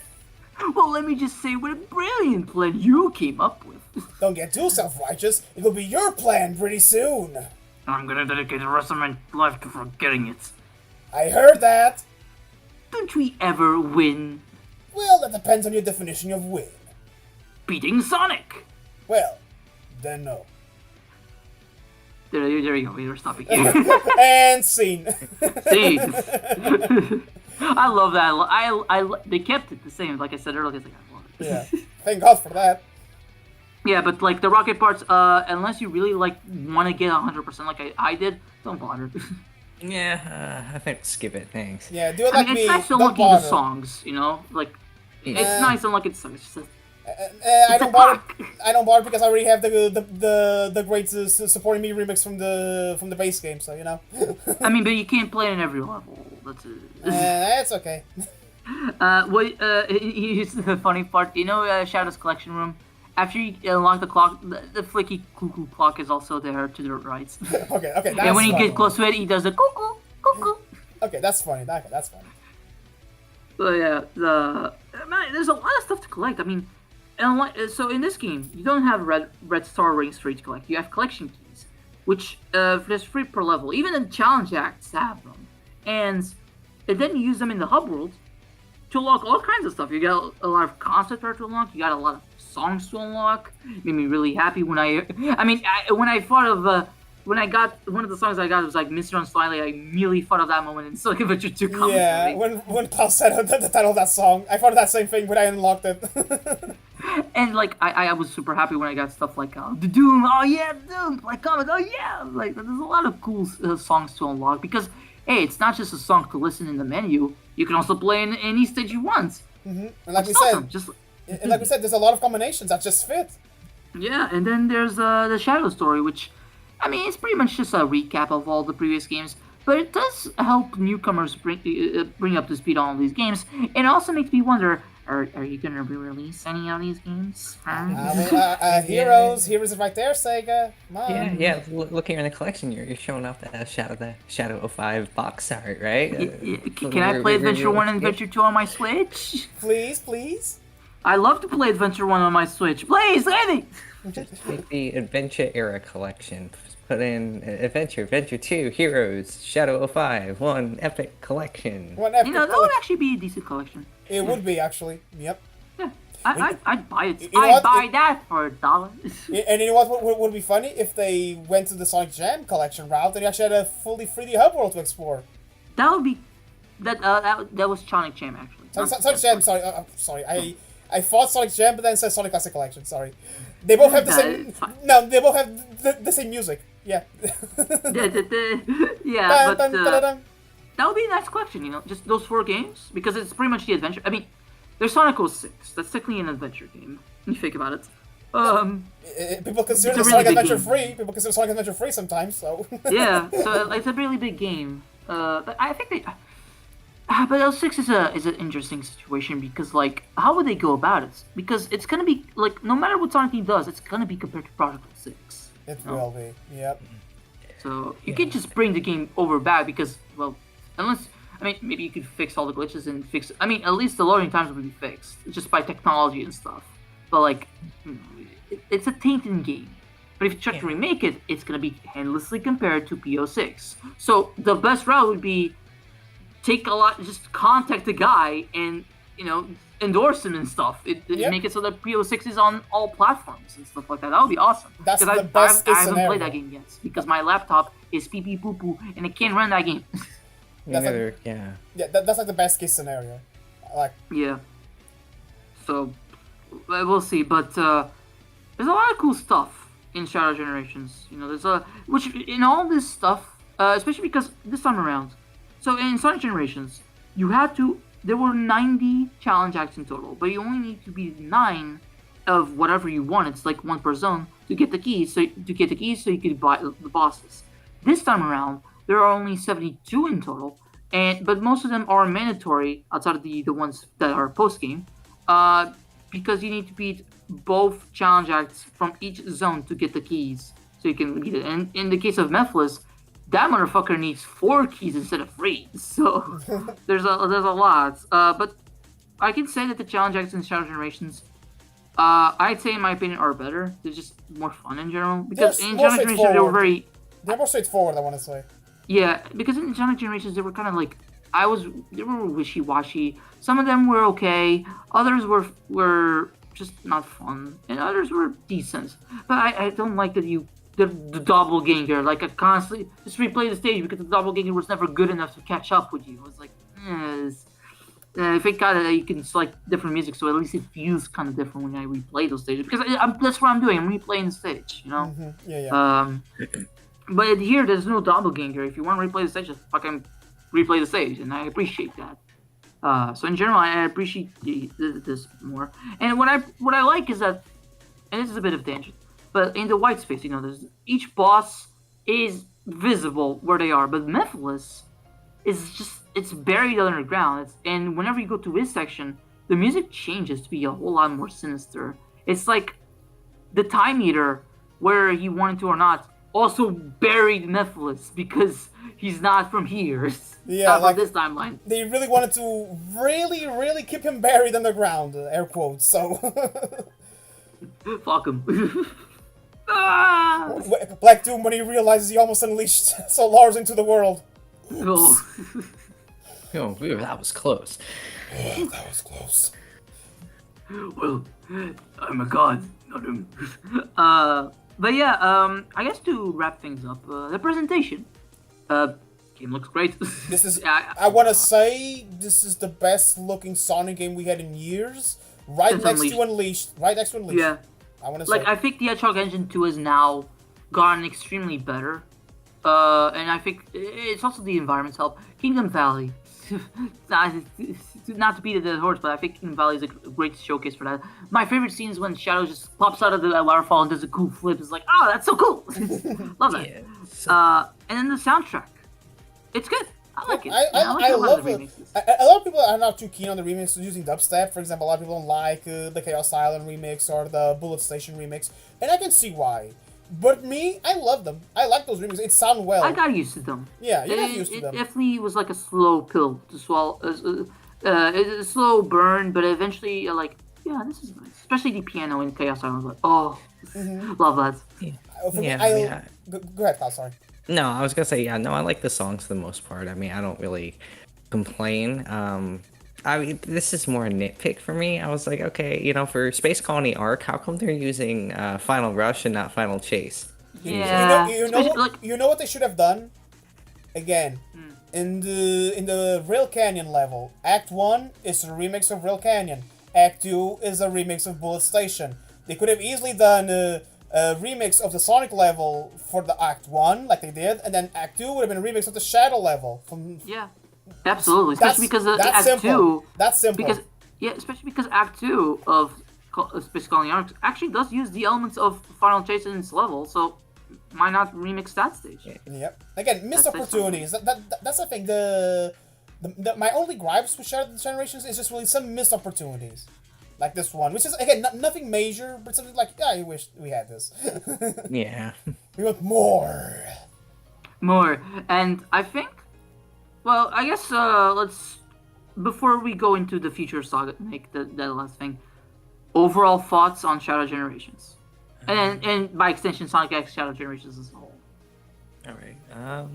Oh yeah, there is something I wanted to mention, just in line with the game's visuals, in terms of like the cutscenes and the character expressiveness. This is the most expressive any of the characters have looked in like any of the cutscenes. Like I'm talking about the in-game cutscenes, in-engine cutscenes. I think like ever, and I think like the only other game that maybe can compete is Sonic Boom, but that was that was done by different guys. But like because always in the past the characters always look kind of stiff and more expressionless, but like Shadow's animations and the cutscenes were fantastic, and his like subtle facial expressions were like amazing. Like they were actually like their budget was actually more than $5 for these cutscenes. Like they did. Yeah, it's like, okay, so I want all the cutscenes in the future games to have this quality. Now that I know that these guys can actually animate these characters properly, I'll be sorely disappointed if they don't look this good in the future. Yeah, like I get the feeling that the extra budgets and the simply like the developers increasing the Sonic team increasing in size has definitely helped with this, and I hope that this just builds up from this in the future, because like we said earlier, this is a great groundwork. Yeah, like the foundation is here. Please use it. Yeah. So final thoughts. You can go first, Kaz. All right, final thoughts. This is minus the Sonic Generations half. So just looking at Shadow Generations, this is I think my favorite Sonic game we've had in years. Like I can't recall like a time I've been like, oh my god, I like a Sonic game again. So I'm really pleased that this game like actually exceeded my expectations. It shows me that they can actually write a story with good emotional beats, and that they can make us care about these characters again, and that they can actually make the boost formula fun, at least for me. And so, yeah, I hope that they take the lessons that they learned with this game and that they do carry it into the next title, and that they don't forget about it like they like to do. Yeah, remember, we love playing as other characters. We love having serious stories. So please don't get rid of it. Sonic Frontiers was definitely the step in. It's pretty much this. Sonic Frontiers walked, so that Shadow Generations could run. And I Yep. hope that the next game boosts. Boost to win, boost to win, boost No, to not the win. level design boost to win. Yeah.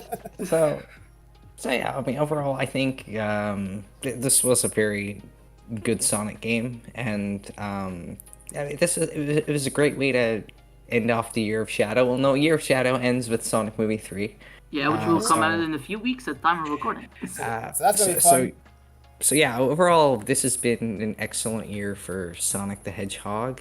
But with this game and then the movie and then the Sonic Cafe and then all the Sonic's collabs that are gonna happen next year. And I'm just really happy to say that, oh my god, Sonic has a good game again, finally. That a lot of people seem to like. So yeah, I really enjoyed it. How about you, Spring? For me, it's like Klaus said. We got a game, like a good Sonic game without any asterisk. That's the thing. Even games I like Sonic Heroes, Sonic Adventure, Sonic Adventure 2, and even though it's a game I go back and forth, but Sonic Frontiers, it's like you can say these games are good, but there's always an asterisk, you know? There's always that little asterisk, like, there's something that will make or break this game for some people. With Shadow Generations, I never felt that. My only gripe is I wish they got to see more and some opportunities were utilized, but what we got was more than enough solid. It was more than I was expecting, and it delivered on every front. Level design is great. They took things that worked before and improved upon. They took things that didn't work before and made them better. Story, again, surface level is simple, but it's enough layers to enough sauce, exactly, to make it really nice to see. A really emotional beats, like I said. Animation looked amazing. Level design is fun. Power-ups are fun. Again, this is top 3 Sonic experience, or Sonic game. Going back to the old generations, I still have fun. I still have fun with classic Sonic, even with its faults with controls. I still have fun with Sonic, with modern Sonic especially. Again, it's just maybe some things could have been ironed out, or maybe some things could not. Whatever the case is, this package deal was great. Honestly, this is, if anyone wants to get into Sonic, I do think this is my first recommendation. Like, start with Generations, and then go to Generations. Start with Generations, and do this. Start with Sonic Generations, and then go to Shadow. Because if you go Shadow first, it may happen because you're gonna see a slight drop in quality. Yeah. But yeah, that's what I have to say. For a game that I was not that invested in because of past experiences that put the bitter, slightly cynical side of me every time I think of a Sonic game. Again, You can hear his opinions in Sonic Adventure 1 commentary. Yep, like Sonic Forces, the big one, and I wish I liked more Frontiers. Like last time I really wish I liked more Frontiers, but I'll get back to that game someday. But anyway, I'll watch you.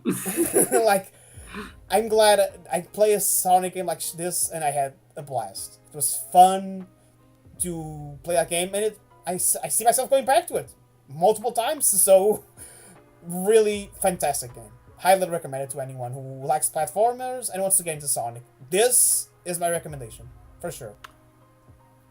Shadow Generations is such an I'm not gonna sugarcoat it. It's fucking fantastic. Like it's like the pinnacle. Like Sonic has already been in like a slow but steady upward hill since like a few years ago, but now we're seeing the culmination of that, and I hope that culmination gets built upon for future entries because, like we said, this is a great foundation.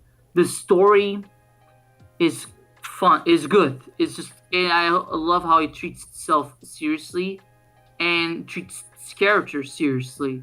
I really like the stages; they're really fun, in spite of the radical highway. Which, I mean, I'm glad they don't use it in all levels, especially Kingdom Valley. But I could have taken it out of maybe Sunset Heights, I'd say. But it's a fun ass game. The white space is fun to explore. The Doom abilities are fun. I love how they do Chaos Spear and Chaos Control. I love that this Shadow feels more like himself in terms of a moveset and not just a copy of Sonic.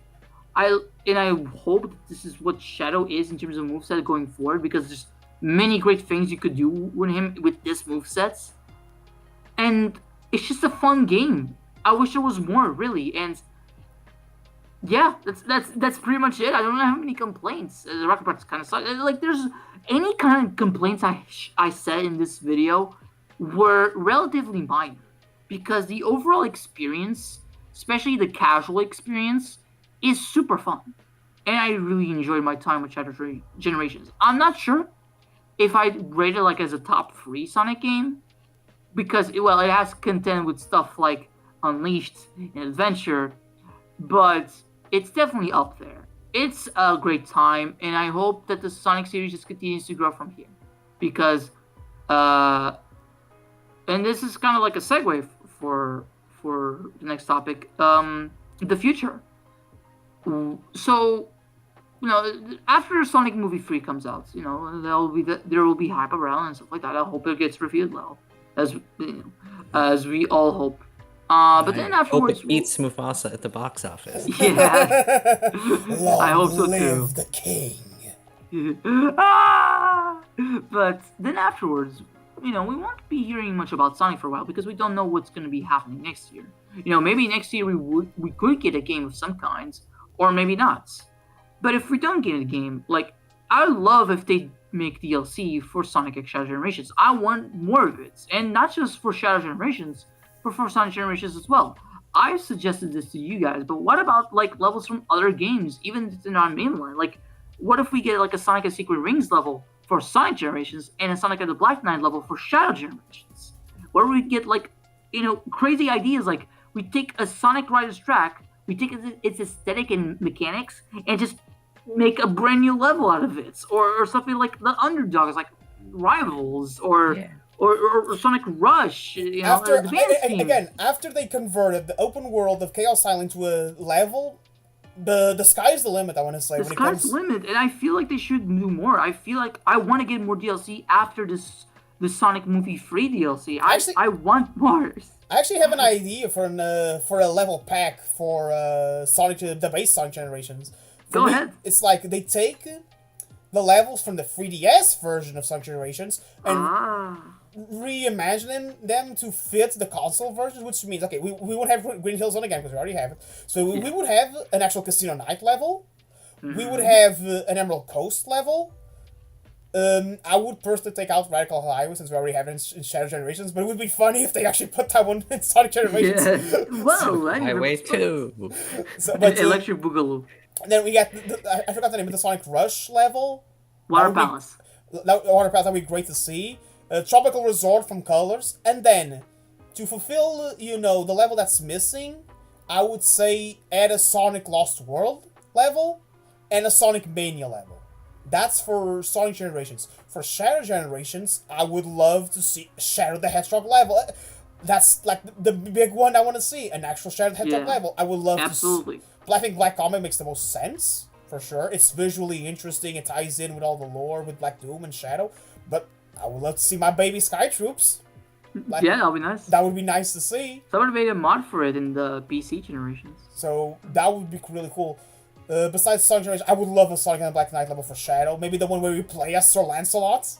But that would be nice, like an alternate skin. Like the mini skins we got for Frontiers. Now we got another one for Shadow besides the Therio skin. Mm-hmm. And then, honestly, for Shadow, let's see, maybe the rival battles could be like a fun pack. Like, you get Emerald and Infinite, like a duo pack. Specifically the ones you requested. Yeah, because that's the one I think. But other ideas, you want the Jet the Hawk rival battle for Shadow? There you go. That'll be fun. We throw Go crazy one of with those. From the Shadow the Hedgehog multiplayer, we throw in like Golden Shadow or one of those robot shadows with the guns. Oh, that would be cool. That would be cool. Yeah. The Android multiplayer, the Shadow Androids multiplayer. They go, there's my Shadow Android content right there. Or really, actually, I have an idea. I don't remember where I heard this before. It's probably one of the million videos I saw of retrospective Sonic X Generations. But guys, picture this. They go the Sonic Frontiers route.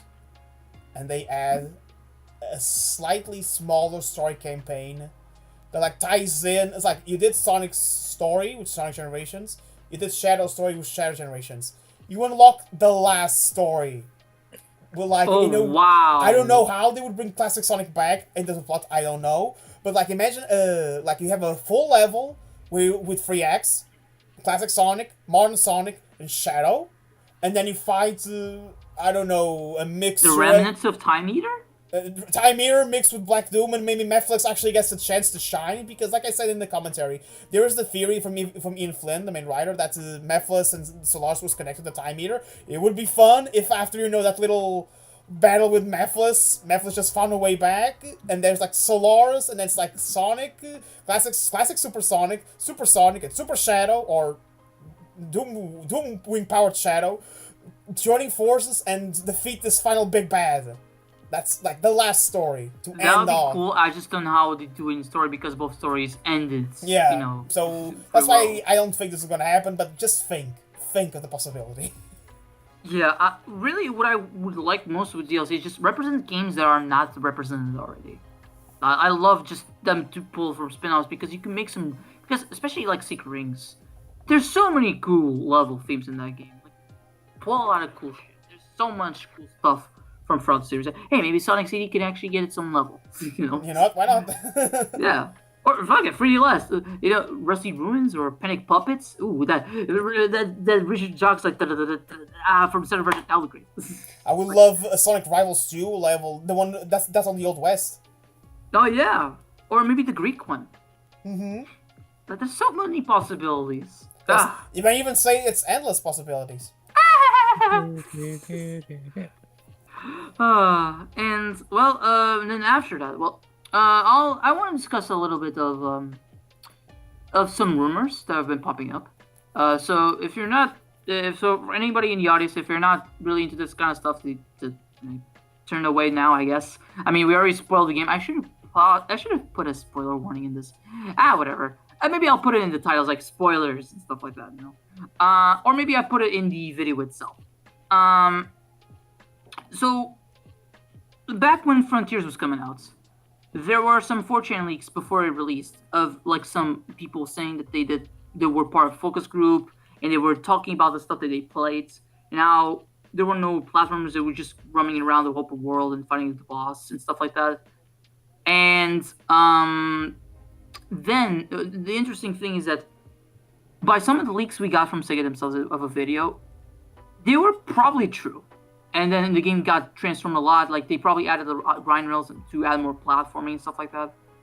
And the game just took a giant turn towards the final few years. This time around, we're getting some 4chan leaks, quote-unquote, again. And there's two that actually are very similar. And I'm willing to believe them because they kind of line up with what Mori Kishimoto, the director of Sonic Frontiers, has been saying on Twitter. Because the best thing that he did was open a Twitter account and actually take feedback from fans, which is why the DLC of Sonic Frontiers turned out the way it did. Like with us being able to play as Tails, Knuckles, and Amy in 3D again, which is awesome. And having the spin dash, which that was cool as well. And they're talking about how it's not going to be multiple islands; it's just going to be one big island. There's going to be some NPCs to defend from some evasions, and there's going to be some cool stuff. And considering how it kind of lines up with what was said previously, I'm leaning into believing this. And if that's the case, I'm looking forward to what this Frontier sequel has to offer. But they also said that it probably wouldn't come until 2036, which makes sense. It'd be 4 years after the original. So I'm wondering, for 2025, what Sonic content will we get? Well, we talked about the possibility of DLC for Sonic X Shot Generations, but if there isn't that, but if there is a game, what game would you guys like? Like a spin-off or another remaster or something else? Well, this is I maybe would like to see another Sonic visual novel game, kind of like Who Killed Sonic the Hedgehog, but maybe something a little bit more serious though, because I feel like we could just have a little something to just tide us over until 2026, because I feel like with all the content we're getting like this year and then We're getting like the Sonic DC comic collaboration next year, and we don't know exactly how far that's gonna extend. I mean, they're gonna have comics, they're probably gonna have merch. They might even make an animated movie or a little TV show. We don't know. I'd be okay with something a little bit like smaller, like the visual novel, because I thought Who Killed Sonic the Hedgehog was like really fun, right? So Yeah. I'm like, okay. So I feel in visual novel format really opens the door for them to, well, write more complicated stories if they want to, without being too extensive on resources. Yes. So because they could get, they could get the same team before, and they could make something pretty That'll be cool neat.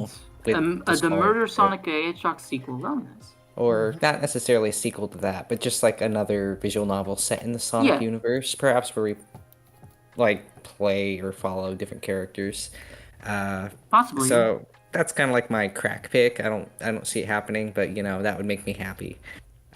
So I don't know. I'd like to see another Sonic racing game, either like Sonic Riders or Sonic R, but that's not gonna Yeah. happen either. So Yeah, I think we don't want a kart racer now. I think we want like something cooler. yeah, it's like just Sonic doesn't need to be in a car. Mario's already in a cart. I don't So, mind that. It's just that I think there's like Sonic has come up with cooler ideas for racing games to make him stand out. With Sonic R or Sonic Riders, that I prefer those. yeah. Like, Yes. Especially Riders, because I love the personality of Riders. it gives like a more bigger identity. Like for example, even though like I said, Sonic and Sega Stars Racing and Sega Stars Racing from, they are good games, but visually it's a mascot kart racer. Even though it's not, there's more to it. Like in terms of visually, it looks a bit like that. While in another Sonic themed racing game, it would be more interesting to see like different ideas. Again, bring back the surfboards or a racing game on foot, like Sonic R or Sonic Rivals, for example. That would be perfect. Yeah. Yeah. So yeah, and just because of Sonic Frontiers 2 coming 2026, and then all the stuff that happened this year, potentially I don't really see them doing anything fancy game wise next year, because I feel like we kind of need a little time to, like, we need a little break maybe, or Sonic Team needs a little break. So I could see them not putting out anything big.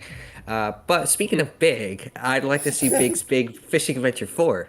Yay! So The yeah, greatest maybe, of all time. yeah. And then like what I said about like the collection thing, we could see another little game collection come out, maybe. Yeah, Because I like they love putting those out. Yeah. Like re-releases are always good. So maybe next year we could get another re-release. But I don't know. It kind of depends on what they want to release. I mean, Unleashed would be a big one for me because I was like, especially if they do some quality of life improvements. But I don't know. We're kind of, it's all up in the air right now. What about you, Spring? What do you think? I think I wouldn't mind like not getting like a mainline game until Sonic Frontiers 2 supposedly is completed. So I don't mind seeing like light spin-off titles, like into a lower scale. Again, like the Murder of Sonic the Hedgehog, the visual novel.